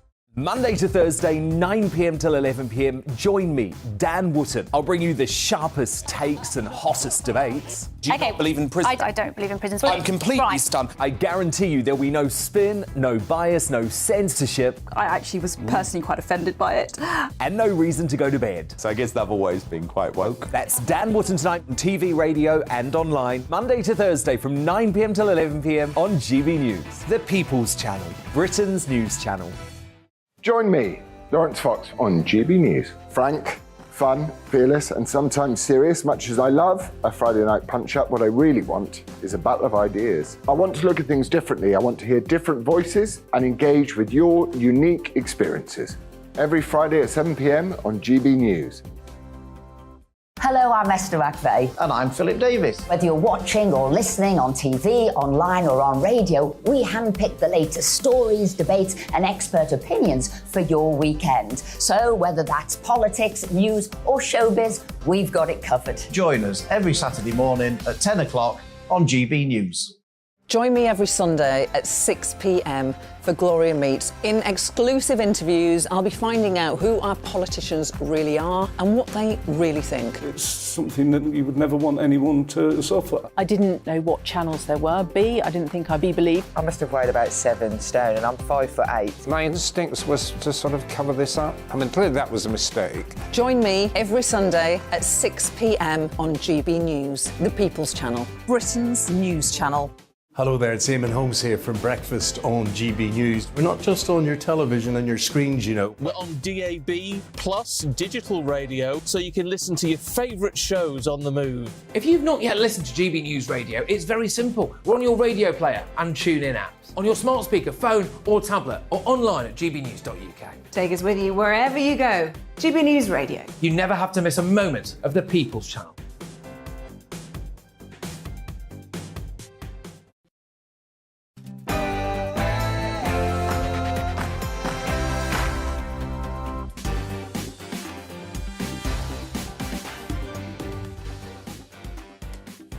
It's 10 o'clock. Welcome to Mark Dolan Tonight. In my Take at 10 in just a moment, pop scumbag Gary Glitter has only served half of his sentence and now he walks free.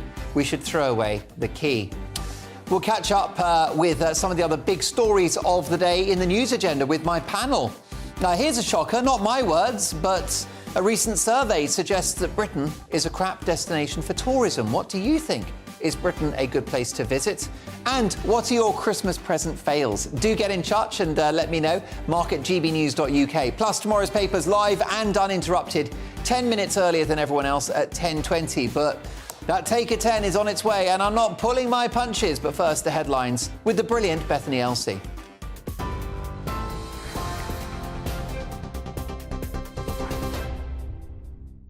Thanks, magnificent Mark. I am Bethany Elsey from the GB Newsroom.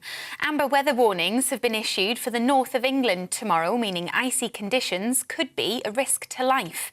The Met Office is expecting rain, snow and ice to cause dangerous driving conditions, disruption to public transport and possibly air travel.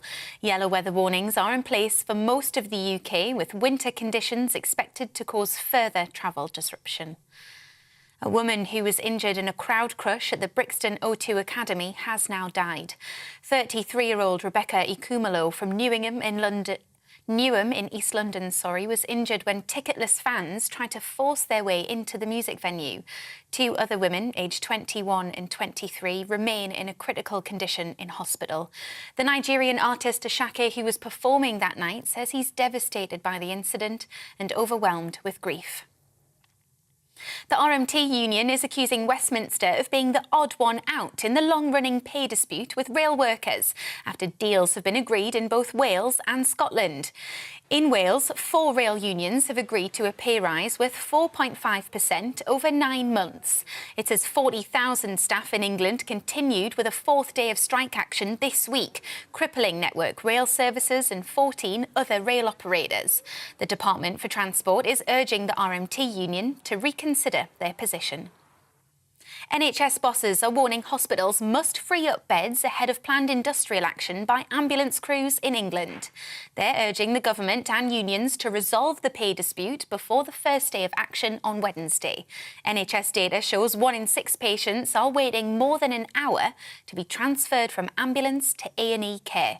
Former Cabinet Minister Dr. Liam Fox, who worked as a GP, says the system needs an overhaul. We need, in my view, to go back to our concept of convalescent hospitals.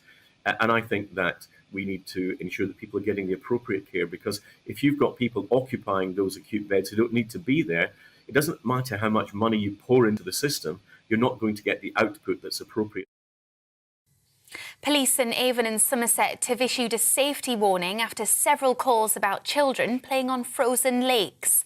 The warning follows the deaths of 4 boys who fell into a lake at Babs Mill Park in Solihull nearly a week ago. Hundreds of people turned up for a vigil this afternoon in memory of them. On TV, online and DAB Plus radio, this is GB News. Now let's get back to Mark.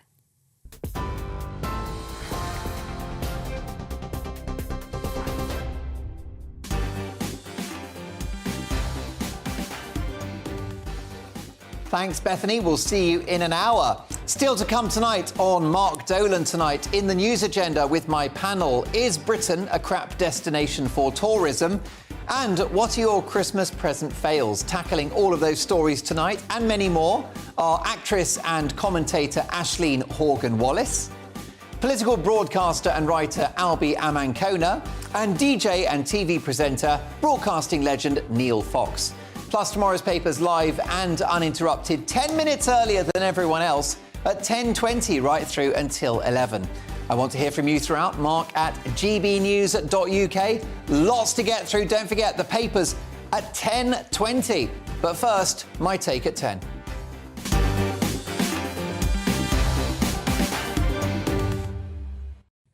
Serial sicko Gary Glitter is making an unwelcome comeback. This convicted paedophile has served a measly half of his sentence and gets to walk out of prison scot-free whilst his young victims spend the rest of their lives imprisoned in the legacy of his abuse. To add insult to injury, Glitter has accrued hundreds of thousands of pounds whilst incarcerated off the back of music royalties. So he's laughing at the criminal justice system, he's laughing at his victims, and he's laughing all the way to the bank. It's time this country got serious about sexual crime. Rape is so diabolically underreported, it's not too much of a stretch to say it's been effectively decriminalised. To sexually attack another human being is the most egregious of crimes, second only to murder. Except if you've been murdered, at least you don't have to live with the memory of what happened to you. And for an adult to assault a child or a minor is something to which society must show zero tolerance. If you get 16 years, you serve 16 years. You don't get out halfway through because you are an orderly inmate. How can you possibly put good behaviour and paedophile in the same sentence? To assault a child, to rob them of their innocence, and to leave them with devastating emotional and physical scars is the lowest of the low. So sentences must be the highest of the high. It's just an unimaginably appalling crime. Anyone that does it, in my view, leaves their human rights at the door. Lock them up, throw away the key, anything that means they can't hurt anyone else ever again must be the priority. Gary Glitter is known as a glam rock star, but there's nothing glamorous about his crimes, quite the opposite. His is a pop comeback I never want to see.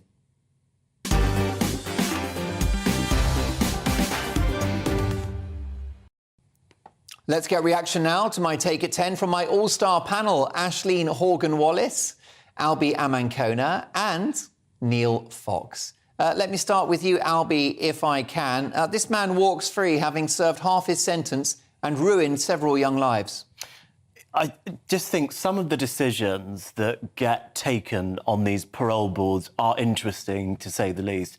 How someone who has been a convicted paedophile, who actually has criminal offences in a variety of different countries, the United Kingdom, Cambodia, Vietnam, dating all the way back to 2002, so 20 years ago, can walk free after being a convicted paedophile, after just serving half of his sentence, is pretty unbelievable to me. I do think that full sentences should be served, and I think there should be the toughest possible sanctions and penalties for people who are paedophiles.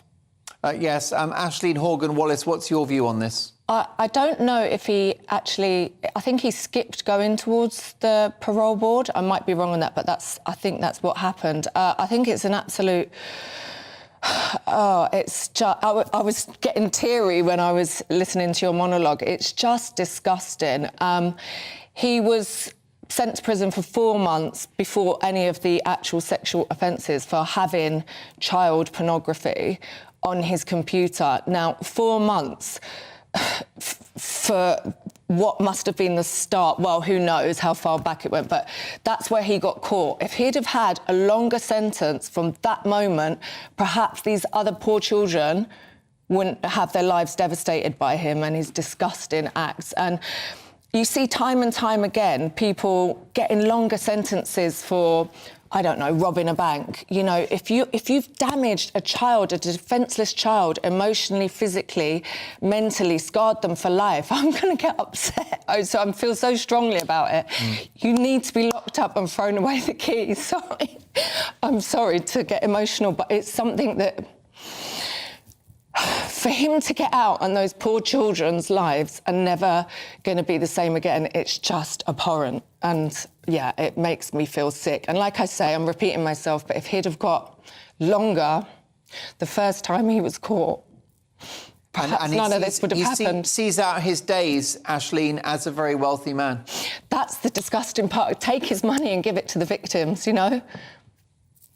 It's disgusting. Why? I mean, you know, his crimes were truly horrific. Why has it touched a nerve for you? I don't know. You know, I've experienced something not quite as horrific, but when I was younger, and I've known friends that have experienced the same, and it's just, I saw no justice, and a lot of my friends saw no justice, and as you said in your monologue, rape is so hard to convict people with now, and children are so defenceless, they can't fight for themselves. We need to fight for them all. Sorry. Too right, and amen to everything you said. You speak for a nation, I think, doesn't she, Neil? She does. And actually, while you were doing your monologue, which was very forceful and strong, and no one really could literally not agree with every word you said, I could sense Aisling's her body language and her energy. No, please don't. No, you have no need to apologise. Well, it's a horrible topic, isn't it? But we do need to talk about it, don't we, Neil? Yeah, and do you know what? And obviously, bringing up the word rape, we hear it a lot, and obviously the conviction rate is very, very, very low, as we know, and how that can be improved. I don't know, because I'm not in policing, but it's obviously something that needs to be talked about and needs to be a topic that isn't brushed under the carpet. There are a lot of people clearly affected by this, and obviously one of our panel is as well tonight, and it's an emotional topic, clearly. It really is. Neil, you've been in music broadcasting for a long, long time, even though you do look about 36. He does, doesn't he? Doesn't he? The Peter Pan of radio. But you probably encountered this guy, and of course no one had a clue what he was up to in the 70s, in the 80s. A huge star. Yeah, and this time of year, it's strange, of course, because, you know, his was one of the perennial Christmas songs that people used to play, not any longer, clearly. I mean, it's interesting that you said, obviously, while he's been in jail for 8 years, he's been accruing a lot of royalties from the songs that are not played in this country at all, but obviously are played around the world still, surprisingly, I have to say. And so I guess he does come out probably to a big royalty check. But yeah, did you ever interview him? Have you ever encountered the guy? Because I'm sure that he was a very conniving and two-faced man who could probably groom anybody. I have to say, I never did, no. I ended up on a TV show when I was a kid with his band, but never him. No, I didn't. No, an awful story with parallels of Jimmy Savile. Look, a tough conversation. Emails are coming in thick and fast on this one. Andrew says, hi, Mark, the problem is that we don't have a justice system. We have a legal system.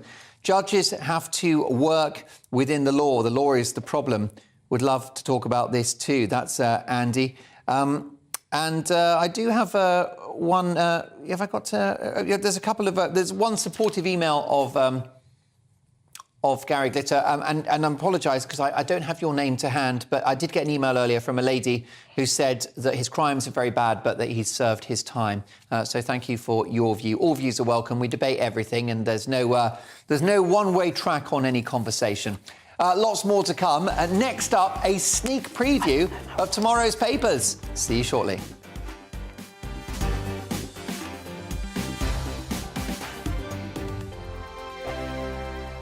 Monday to Thursday, 9 p.m. till 11 p.m. Join me, Dan Wootton. I'll bring you the sharpest takes and hottest debates. Do you not believe in prison? I don't believe in prisons. I'm completely stunned. I guarantee you there'll be no spin, no bias, no censorship. I actually was personally quite offended by it. And no reason to go to bed. So I guess they've always been quite woke. That's Dan Wootton tonight on TV, radio and online. Monday to Thursday from 9 p.m. till 11 p.m. on GB News. The People's Channel, Britain's news channel. Every morning from 6 o'clock, we'll wake you up with GB News Breakfast with all the stories you didn't know from the night before. So whether it's serious news, entertainment, or your own views from all over our great nation, we're here to kick off your day with a smile. And the national media should be reflecting and reporting what's happening here. You will notice the northwestern accents. Whether you're with us on TV, radio, or online, every morning it's breakfast from 6 a.m. Hope you can join us. Join me every Sunday at 6 p.m. for Gloria Meets. In exclusive interviews, I'll be finding out who our politicians really are and what they really think. It's something that you would never want anyone to suffer. I didn't know what channels there were. B, I didn't think I'd be believed. I must have weighed about 7 stone and I'm 5'8". My instincts was to sort of cover this up. I mean, clearly that was a mistake. Join me every Sunday at 6 p.m. on GB News, the People's Channel. Britain's news channel.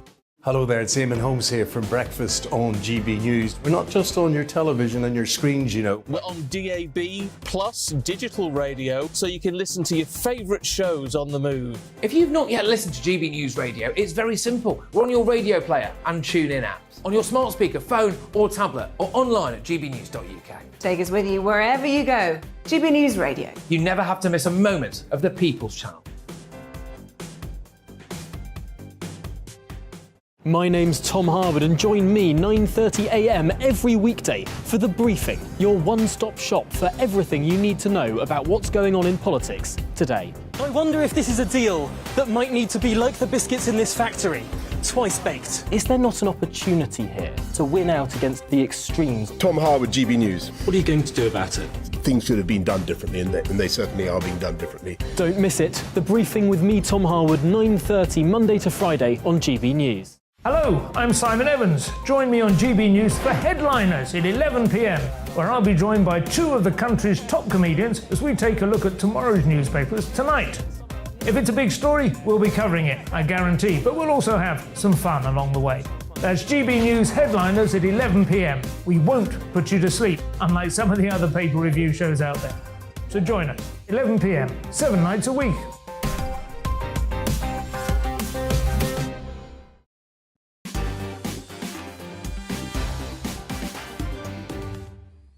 The papers in just a second, but we have a problem. Too many amazing emails. Thank you so much. It is the highlight of my show when you get in touch. Mark at gbnews.uk. Shall I just try to power through these? Gary Glitter, Patrick in Nottinghamshire. Hello, Patrick. How are you? What a fine name.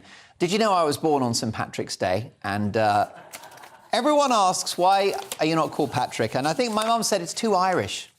Because she's Irish, so she's allowed to say that. She didn't want me to get called Paddy all the time. Dolan is an Irish name, a very proud Irish heritage. Yeah, that's where I'm really from, by the way, Ireland. But I do love this country. I'm a Brit, as are all of us. Anyway, enough waffling from me. Let's get to Patrick's point.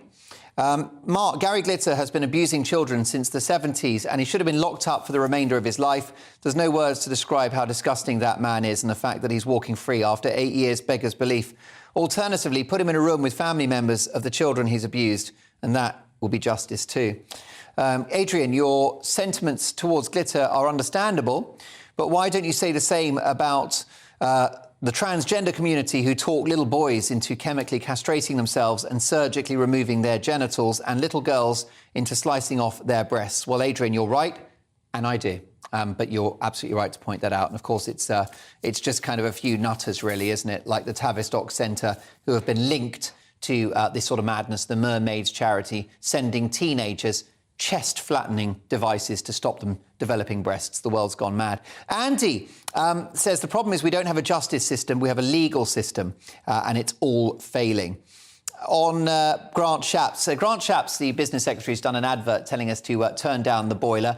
I think it's quite charming. I'm not cross about it. However, Adrian says, hi, Mark, I recently turned my boiler flow temperature up from 70 to 77. It didn't alter how long it took to heat up the room, so I turned it back down. Now, after seeing the Shapps video, I'll try it at 60. But do I need to buy a gun to sort out the elf?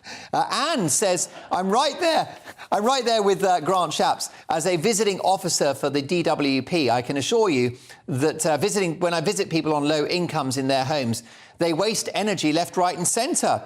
As with adverts about taking water on the tube, sometimes the obvious is necessary. Another quick one on Gary Glitter. Hi, Mark, from Jacqueline.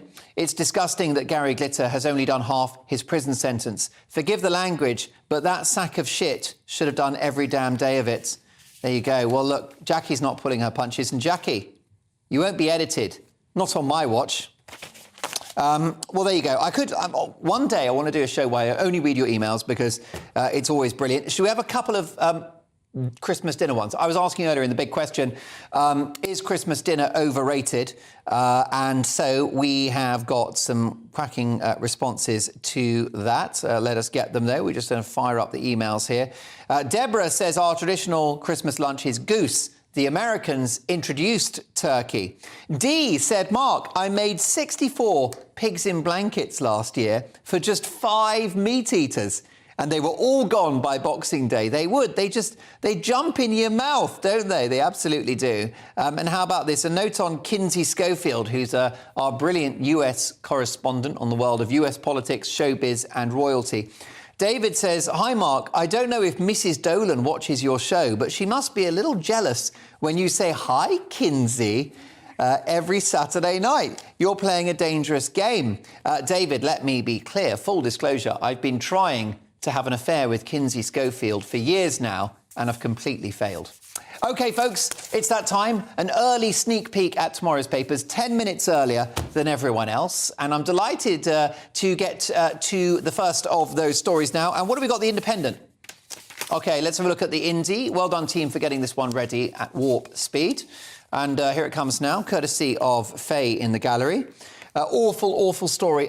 Appalling tragedy. Tributes for victim of concert crush. Nursing graduate Rebecca Ikumelo, a mother of 2, was killed outside the O2 Academy in Brixton. This was a concert in South London that ended in tragedy. A beautiful young woman leaves behind 2 children, Rebecca Ikumelo. There are no words, really, I've got to say. Also, patients on mental health wards dying from neglect. A systemic failure to provide basic physical care on the NHS mental wards is killing patients across the country, despite scores of warnings from coroners over the last decade. Great journalism there from The Independent. And the Sunday Express, Home Secretary, no more Channel tragedies. Home Secretary Suella Braverman pledges to bring an end to migrant tragedies as she sets out her battle plan to take back control of Britain's borders. Also, Prince William drops in on ex's country wedding. Those are a couple of front pages. Let's get reaction now from one of my favourite journalists in the country. He is the political editor of the Express Online, David Mannix. Hi, David. Hi, Mark. How are you? I'm very well, and a very strong story, a robust and important story on the front page of your paper tomorrow, which I know you've just put to bed. Home Secretary, no more Channel tragedies. Because there's the point. The illegal crossings are an economic and national security headache, but they are also a humanitarian crisis.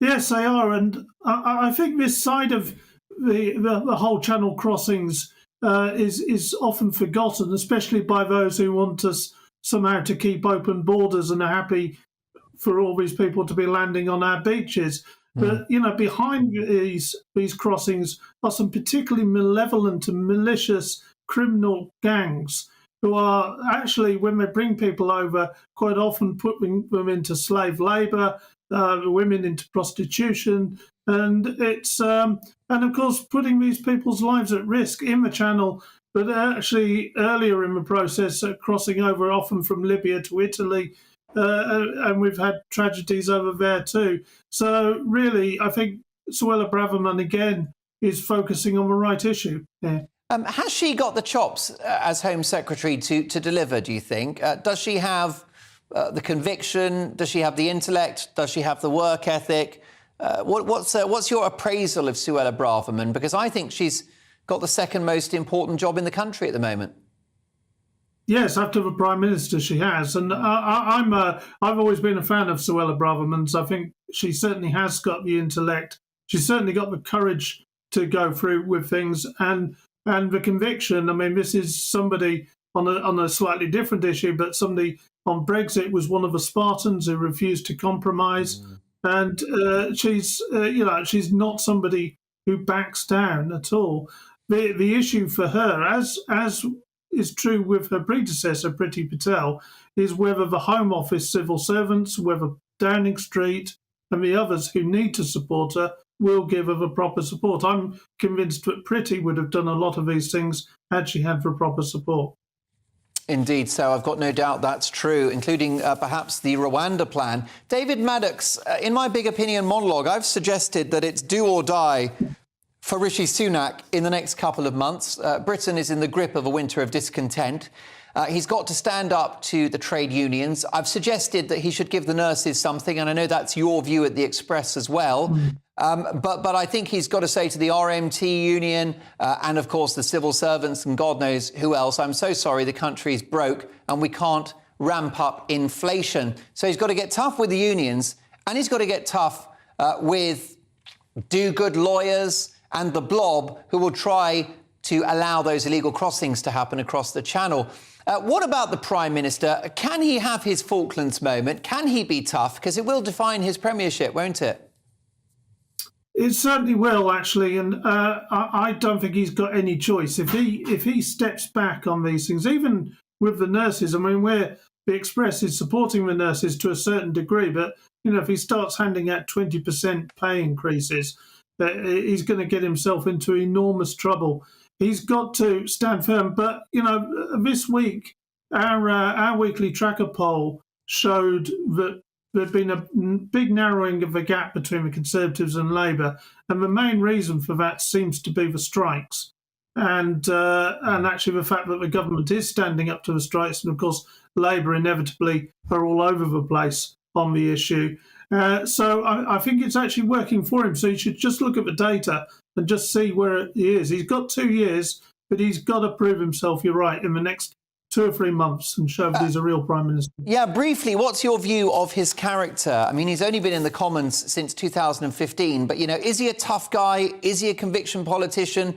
Could he be Margaret Thatcher 2.0? I'd be very surprised if he was Margaret Thatcher 2.0. I think he's a very amenable man. I think he's more on the kind of liberal side of the party. But then again, this is a guy who postponed his own kind of political career by supporting Brexit, going back to that I first met him an hour after he'd told David Cameron to get stuffed on supporting Remain and saying that he was supporting Leave. So I've always had a high regard for him as a conviction politician. The issue for him is whether he's willing to do stuff now, and whether he's willing to kind of push ahead and do what's necessary and has the strength to to see through things like the strikes, and perhaps look again at some of his economic measures his Chancellor's brought in, but we'll see. It's do or die for Rishi. It looks like a cracking paper tomorrow, the Sunday Express. Of course, it's 24/7 online. You are its political editor. Before you go, just a few seconds. This is a really tough question, and I don't want to compromise you at all, professionally or within your social grouping. But is Christmas dinner overrated? Certainly not. Not in my house. I do the cooking in my house. My first job was actually running a kitchen up in Scotland. So, I do the cooking. It's definitely not overrated. And I have to say that I'm completely with Deborah, who emailed you there about goose. We always have goose in the Maddox household every Christmas Day. It's for a traditional English dish. And none of your turkey, thank you very much. Leave that to the Americans. In that case, send your address and I'll be round with a bottle of Plonk. Happy Christmas and Happy New Year, David. I can't wait to see you in 2023. You too, Mark. David Maddox there. Next up, we've got all of Sunday's papers with panel reaction. See you shortly.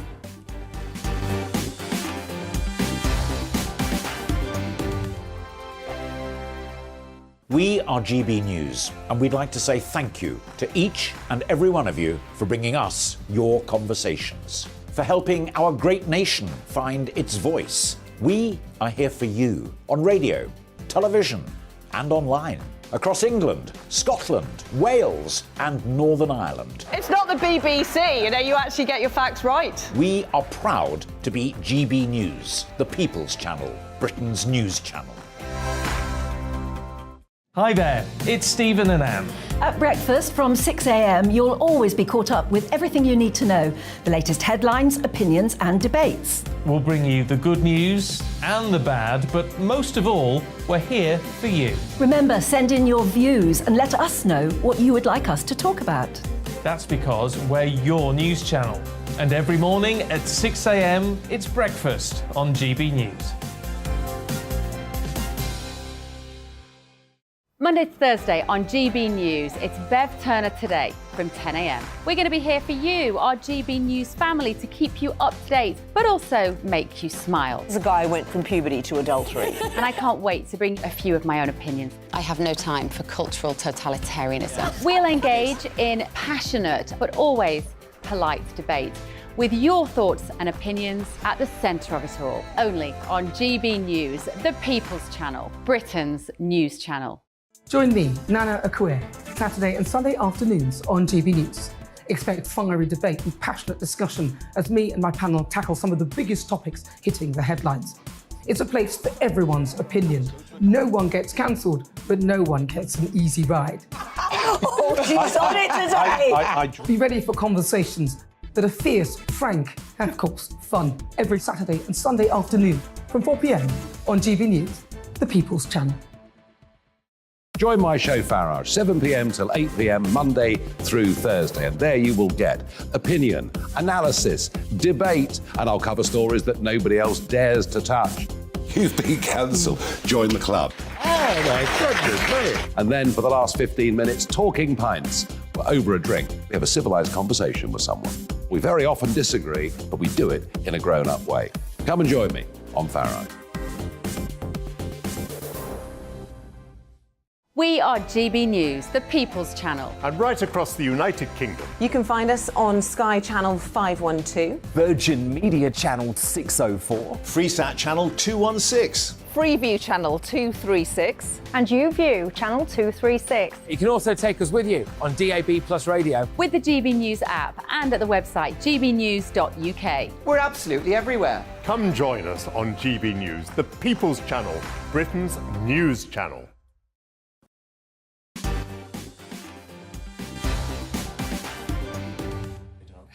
All the big names speak to Mark Dolan tonight. Just a few weeks ago, Jacob Rees-Mogg. Last night, Lord Michael Howard, former leader of the Conservative Party. We had, who did we have the other day? Tim Farron, former leader of the Lib Dems. All the big names. Well, we've got a mic drop for you tomorrow night. Mark meets Father Christmas. Live in the studio. And let me tell you, it will be no holds barred. I'm not pulling my punches. And it will be child-friendly, so you are welcome to keep the kids up for that, because we are going to have a proper chat with the most famous man in the world, Father Christmas, live on the show for a Mark Meets special at 10 o'clock. Be there or be square, and you can let the kids watch, do not worry. They're safe in my hands. OK, it's time for this.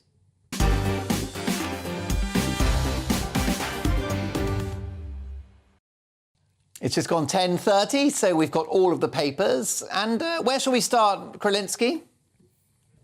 OK, The Observer, and here's what they're leading with. Nurses pledge tougher new strikes as NHS crisis deepens. Union leaders threatened last night to order a fresh wave of more severe strikes in the new year, in which nurses would offer less generous support inside hospitals in a dramatic escalation of their pay dispute with the government. Also, Tories at risk of right-wing insurgency, donor warns. The Conservative Party is under threat from a right-wing insurgency after dragging to the left under Rishi Sunak. Peter Gruddes, the peer who has given the party more than £3 million, said the Conservatives were no longer a centre-right party under Sunak, adding that he refused to back it financially until it changed course. Also, Messi's big moment, by the way, one of football's greatest stars, Lionel Messi of Argentina, gets ready for the World Cup final tomorrow, and it's France versus Argentina. I'll be asking the panel who they support, but I think it's Argentina for me, because I think that would be the final piece in the jigsaw for the greatest player of all time. The Sunday Telegraph now, forces are not spare capacity for strikes. The armed forces are not spare capacity for striking workers, the chief of the defence staff has said, cautioning against relying on the military as the ultimate backstop in industrial action. Admiral Satoni Radakin, head of Britain's armed forces, said it would be slightly perilous to expect them to be used routinely in the event of strikes by public sector workers. Police chiefs want to stop prosecuting first-time cocaine offenders. Sighs of relief from my production team. Tell you what, though. You get a good long shift out of them, I won't lie. Private school VAT will hit social mobility, another story in the Telegraph. And Sunak takes on Netflix amid Harry and Meghan row. Oh, my goodness. Well, let's have a look at that. Rishi Sunak will give the broadcasting watchdog the power to take on Netflix for the first time amid a row about accuracy in the Harry and Meghan documentary series. Ministers are planning to pass a new law that would bring all streaming services under the jurisdiction of Ofcom and hand it the power to impose fines of up to £250,000. We'll discuss that shortly. Next is The Sun on Sunday. Here we go. Britney's dad, my legal deal saved her life. That's a spin, isn't it? And new Harry and Meg shock. We want royal apology. Prince Harry and wife Meghan want a royal apology after insulted charity boss Ngozi Fulani received one at the palace. They're said to be furious after royal aides set up a reconciliation meeting with Miss Fulani, but have not done the same with the Sussexes. The Times next, and let's have a look at what they are leading with. Sussexes want royal summit to address their grievances. An interesting story there. And I'll get to another story from the Sunday Times. Guys, if you could do me a little cheeky printout of the Sunday Times, I'll get to a couple of other of those stories. Next up, where should we go next? The Daily Star Sunday. It's a world exclusive. Gotta have faith. Psychic reveals George Michael's ended bitter feud with Barry Manilow from beyond the grave. The late, great George Michael has been in touch from the other side, says a psychic, to tell the world he's no longer feuding with Barry Manilow. Could it be magic? And those are your front pages. Reacting to them are actress and columnist Ashleen Horgan-Wallace. I should also add entrepreneur and reality star. She's done everything. We also have political commentator and co-founder of Conservatives Against Racism, Albie Amankona, and broadcasting legend Neil Fox. Lots of stories to get through. A juicy political one for you, Albie. Tories at risk of a right-wing insurgency. Well, the headline is at risk. There are plenty of Conservative supporters watching this who could only dare to dream of a right-wing insurgency at this very woke Tory party. Well, I have an issue with the way that Peter Crudders has actually posed this question, because if we look at the polls at the moment and we actually look at where the 2019 voters have gone to in terms of the polling, they haven't gone to Reform UK. They've gone straight to the Labour Party. So I actually think quite often there is this discussion about a threat to the Conservative Party from the right. But actually, when we look at the polling, it seems that the threat to the Conservative Party is from the centre.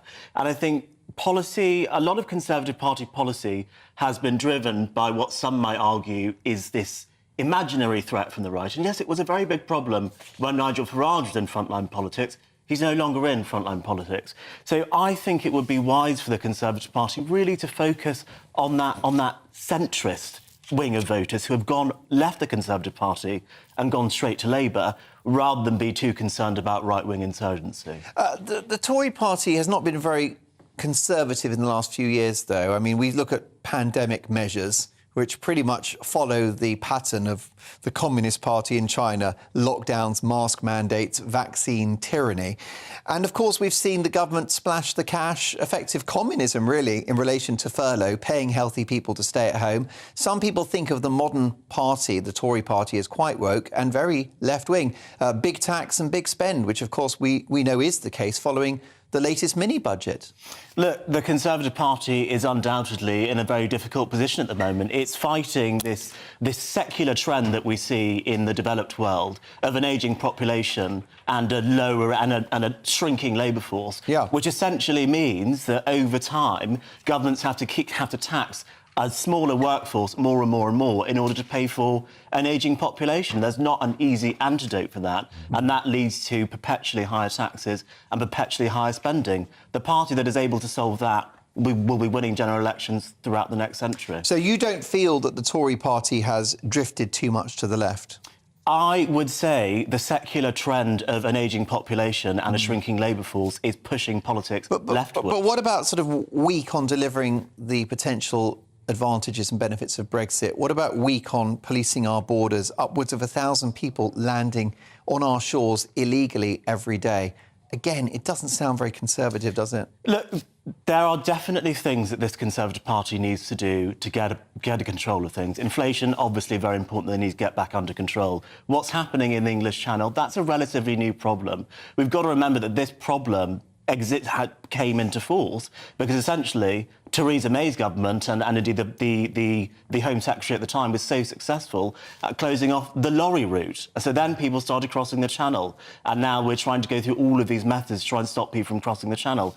So actually, I don't think this is a problem which is insurmountable for the government. I think if they can potentially leave the ECHR, for example, get that Rwanda plan going properly, and also cooperate better with the French, perhaps it's something which could be something potentially successful for the government. I mean, forgive me for grilling you about this, but you are a prominent member of the Conservative movement, the founder of the Conservatives Against Racism. Just in terms of, so we've talked about the tax burden, we talked about the borders. Why is Richard Tice and why are Reform UK having such an impact? I think I read today that they're now the third biggest party by polling. But again, I come back to my initial point, which was that this threat from the right, if we actually look at where 2019 voters are moving their votes in the polling, it is to the Labour Party. It's not necessarily to Reform or UKIP or Reclaim. It is, they are going mostly directly to the Labour Party. But is Tice not filling a gap in the market that should be fulfilled and filled by the Tories? I think there is an argument to say that Richard Tice's party, the Reform Party, I'm friends with lots of people in the Reform Party, are filling a gap of a certain wing of conservatism. You could argue. You don't think it's critical? But the Conservative Party is a broad church, and I do not think this threat from the right is as critical as it was during the Brexit years. I don't think it is as critical as it was in 2019, when actually we literally would not have won that election had the Brexit Party stood in the 2019 general election. That election wouldn't have been won. Now the situation is different. Brexit has happened, and essentially people are voting based on they want this government to be gone. So essentially the votes have gone straight from the Labour Party in the polls, straight from the Conservative Party in the polls, to the Labour Party. Ashleen, I do get a lot of emails saying why can't we have a Conservative government again? And they don't feel that Rishi Sunak's Conservatives represent those values. What's your view? I don't know. I was glad that you asked him because I was a little bit lost. But isn't that the word lost, that so many people feel politically homeless? And that is something that both Labour and the Tories need to address. I'm surprised that you said that they're leaving and going straight to the Labour Party. I thought that there'd be a different, a middle ground, but to go straight over to the Labour Party is quite a shock. It is, Albie, before I come to Neil, it is all in flux now, isn't it? Because, lifelong Labour voters supported Boris Johnson in 2019. I think many of them are not that fond of Keir Starmer. They won't forgive him for trying to reverse Brexit. So the traditional political spectrum does not come into play anymore. No, I think the left-right divide actually broke down after Brexit. And actually, I think one of the things that we saw after the Brexit referendum really was this divide very much along Brexit lines. We see a similar divide when it comes to a lot of culture war debates. You had got this whole narrative around globalists and anti-globalists really falling on the same lines as that Brexit debate. So I really do think that will be the dividing line through British politics in the future. And, of course, we've seen the Labour Party take a much more Brexity approach to things, saying they don't want to rejoin the European single market. They want to wean the economy off immigration, sounding just like Nigel Farage. So Nigel Farage has actually had a huge impact on British politics. And I think a lot of people don't necessarily take that into account when they're hearing Keir Starmer talking today. It sounds like Nigel in 2010. Right. Neil, what do you think? Yeah, look, I think the sort of what I call normal politics stopped when Brexit happened, because it's very true. The Brexit wasn't... People think now that Brexit was the Conservatives. The Conservatives offered people the vote, right? The vote, as you can see, was split the nation, literally, and it wasn't about party politics. It split them over that vote. And I don't think it ever recovered. It was just beginning maybe after Boris had come in, and then, he managed to get us out. Brexit happened. Then, of course, bloody COVID happened. And then actually, to start with, I think he was dealing with it in what I would say quite a conservative way. Then, of course, there felt like there was a backlash from around the world. We can't actually, in a way, just act like this. No, we've got to lock people down because that's what everyone's doing. So we felt and that's literally where we are. That's hasn't ended that long ago. That's causing the problems. Then we've got a war in Ukraine. All these things, it's like normal service has not been resumed yet. And I think it'll be, now we've got a winter of discontent. This is like when I was a teenager back in the 70s doing my homework by candlelight. It's like, my God, please no, because we need to move on. This is 50 years ago. We need to move on, please, from that. And I'm hoping, and what Rishi has done since he got back in was, or since he took over, was actually made it slightly, I'm going to say slightly boring again, slightly calm things down so that it wasn't insane headlines every single day. It was things have been a little bit calmer. But we have to sort this out now. This is a problem. And what will normal politics be going into 2023 and 24? Because I think everything moves. I think what people thought of as Conservatives and Labour, look, the world's changing. People are changing. And I think parties will have to change and adapt too. Most certainly. Quick one in the Sunday Times, Aisling. I am not permitted to publish anything, says Wuhan's COVID truth teller.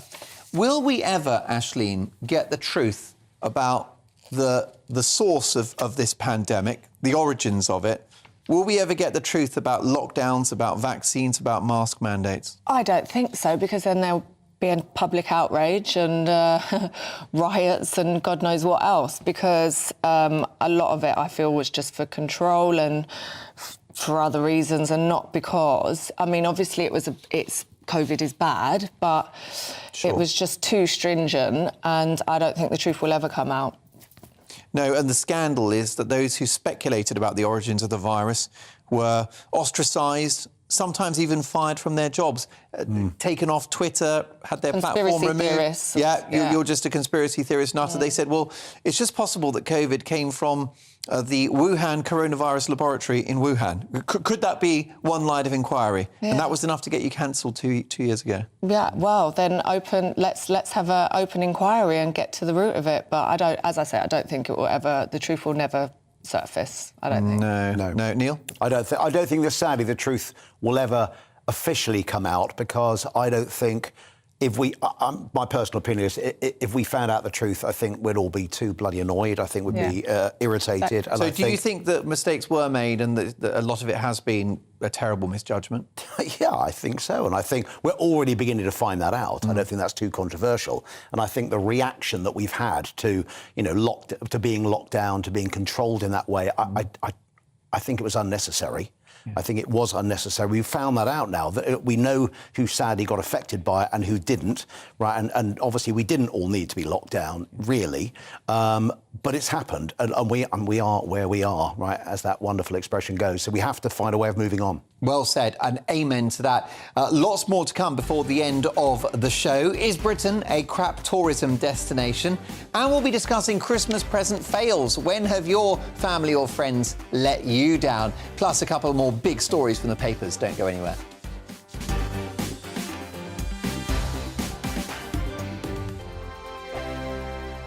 Monday to Thursday nights on GB News. At 6, it's Dubes & Co. 7 o'clock, Farage. At 8, join Mark Stein. And at 9, Dan Wootton Tonight, followed by Headliners. On TV, radio and online. This is GB News. Here on GB News Live, we'll be keeping you in the picture, finding out what's happening across the country and finding out why it matters to you. We'll have the facts fast with our team of reporters and specialist correspondents. Wherever it's happening, we'll be there from 12 noon on TV, radio and online. GB News, the People's Channel, Britain's news channel. Hello, I'm Michelle Dewberry, and you can join me every weekday 6 till 7 on Dubes & Co. Me and my panel will get stuck right into the day's events, and I can tell you, in fact, I can warn you, expect some robust debate, some strong opinions and perspectives from both sides of the fence. It's about you at home as well. I love to read out all of your comments, or at least as many as I can. So join me, Michelle Dewberry, Monday to Friday, 6 till 7 on Dubes & Co. We are GB News, the People's Channel. Why not take us home with you by visiting the GB News shop at gbnews.store. You'll find all the official merchandise, a really good present actually for yourself, your friends or your family. We ship across the UK mainland at no extra cost. GB News, the People's Channel. I'm Mark White. As GB News Home and Security Editor, I cover those key issues that are so important to you. Our authorities, our communities doing all they can to combat violent crime. With the public services under unbearable strain, why are we still failing to control our borders? Defence, the first priority of any government, has been continually hollowed out. Can we trust our politicians to protect the armed forces? Join me, Mark White, on GB News. We are GB News, right across the nation. You can get us on television, on radio, on digital. We're absolutely everywhere. Amazing. You see, amazing. You remind me of me in the European Parliament. But here's the most important bit. We are not part of the mainstream establishment. We think and speak just like you do. We are the People's Channel. Magnificent. That's really, really thoughtful. Come and join us on GB News, the People's News Channel.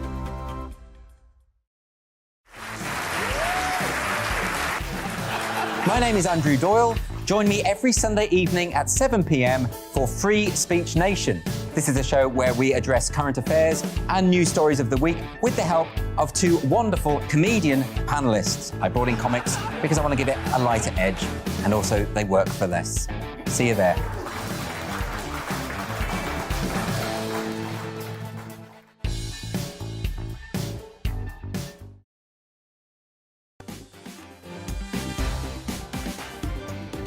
Don't know why. Well, look, strong views coming in.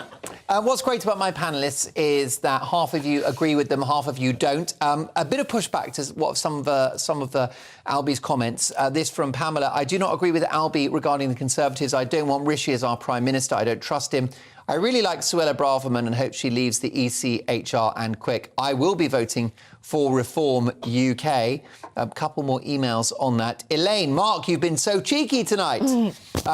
But Albie has it wrong. Reform Red Wall wants a new party. Typical Conservative member. OK, well, look, there you go. Thank you very much for those emails. Let's crack on now, because the clock's against us. In Britain, we've got Scarborough, St Ives and Skegness. Beautiful places to go on holiday. But according to the Telegraph, the UK is the sick man of Europe when it comes to tourism. Is it, Albie? You know, I love going on a Cornish beach holiday, but it wasn't number one on my list when we got lifted out of lockdown. And if we were being completely honest, of all the destinations around the world where everyone wants to go after COVID, number one probably wasn't the UK. So I'm not surprised to see these results that have come out that are saying the UK is struggling when it comes to tourism. I just hope it recovers very quickly, because obviously tourists bring in a lot of money for the economy. Well, a few months ago I was in Cumbria, Neil, one of the most beautiful places on earth. Yep. However, I do have one criticism of the country I love. It's so bloody expensive. Yeah, we have become very expensive. Although, well, it depends where you come from. So for Americans or anyone from Europe at the moment, we are cheap. Let's be honest. Yeah. We are much better value at the moment because of the exchange rate. I have never seen the centre of London as busy ever as it is now. So that's good. I tell you what, the tourists are definitely in now for Christmas, which is great. We're a beautiful country. We literally today booked our holiday to Devon. We can't wait next summer. I love going in this country. We're an amazing place. But I think when they say we're the sick man of Europe, it's just we haven't, what the figures are saying, it's a great headline, but they just haven't recovered quite as quickly to pre-2019 levels as other European nations perhaps has. Ashley, your favourite place to visit in the UK? Oh gosh. Do you seaside or do you go big cities? Yeah, I don't really go anywhere in the UK, if I'm honest. I prefer to get on a plane and be somewhere hot. It's Dubai or nothing for you? No, I cannot stand Dubai. Okay. You can't even pay me to go there. South of France? That sounds wrong, considering that they do Dubai. I like the challenge. But Britain's amazing. And for tourists from America, for example, or China, we've got royal family, we've got the architecture. It's beautiful. I've got a shocking story for you in the Daily Star to finish on, and this is knockoff perfume being sold as Christmas presents across the country, found to contain cyanide, which is a poison, and human urine. So it begs the question, Christmas present fails. Have you either bought a terrible present or received one? I bought you this aftershave. I'm gutted that this article's come out because I've actually bought. I've got you some. You got me a jar of piss. Yeah. Literally ode to toilet. So nice. You know what's good about that is if I decide to end it all, there's plenty of cyanide in there, isn't Well, there? there you go. But I mean, it's a bit of a dark art getting presents right, isn't it? The worst thing I think you can do, Neil, is with your lady, which is to buy the outfit which is the wrong size. Because if it's too small, you make her feel fat. Yeah. If it's too big, you're telling her she is fat. Yeah, well, it's sort of like a no-win, really, isn't it? At least I do know my wife's shoe size, which is good, so I can buy her shoes. I did remember buying my mum once when I was a little kid, washing up gloves, thinking that was a really nice present. And when you get a bit older, you realise it's not such a great gift, is it, really? No. I know she wanted. But you know what? I can see you in a pair of washing up gloves and nothing else. I don't know why. I'm just picturing that. That's disturbing. I've only got a couple of seconds. What a sight. Well, I was once bought a book about how to woo girls, which is totally useful to me. So I've got no interest in girls whatsoever, other than for friends. That's fair enough. Really quickly, Bob in Spain. Since my wife had everything, I kindly bought her a roof rack for our car approximately 30 years ago. She never let me forget it, but we're still together after 41 years. Well done, Bob. She's a lucky lady. Steve N. Allen is next. Hey, Stevie. Hello there. Well, tonight we will be going through tomorrow's top stories, some serious ones and some stupid ones as well. I can promise you we'll talk about Royal Mail urging workers to bring family members to work to help out, nepotism. Grant Shapps does what dads have always been doing, telling us to keep the heating down. And Shakespeare being made more offensive. Why? One play's already got a bottom in it. Total legend, Steve N. Allen in the hot seat for headliners. Thank you to my wonderful panel, my brilliant production team, and most importantly, to you. This programme is nothing without you, and I can't wait to see you for my last show of the year tomorrow at 9. See you then. Looking ahead to tomorrow's weather, and the UK is looking wet, windy and icy in places as a band of rain and snow sweeps in from the west. Let's take a look at the details. Sunday morning will bring a cold and frosty start across Scotland, with temperatures as low as -10 in some places. It will be a dry morning with some sunshine. It will be a cloudy and foggy start in Northern Ireland with some icy patches. Although it will be dry at first, heavy rain and strong winds will arrive from mid-morning. Any mist and fog patches in northern England will gradually clear through Sunday morning. It will be dry and frosty at first, but rain, snow and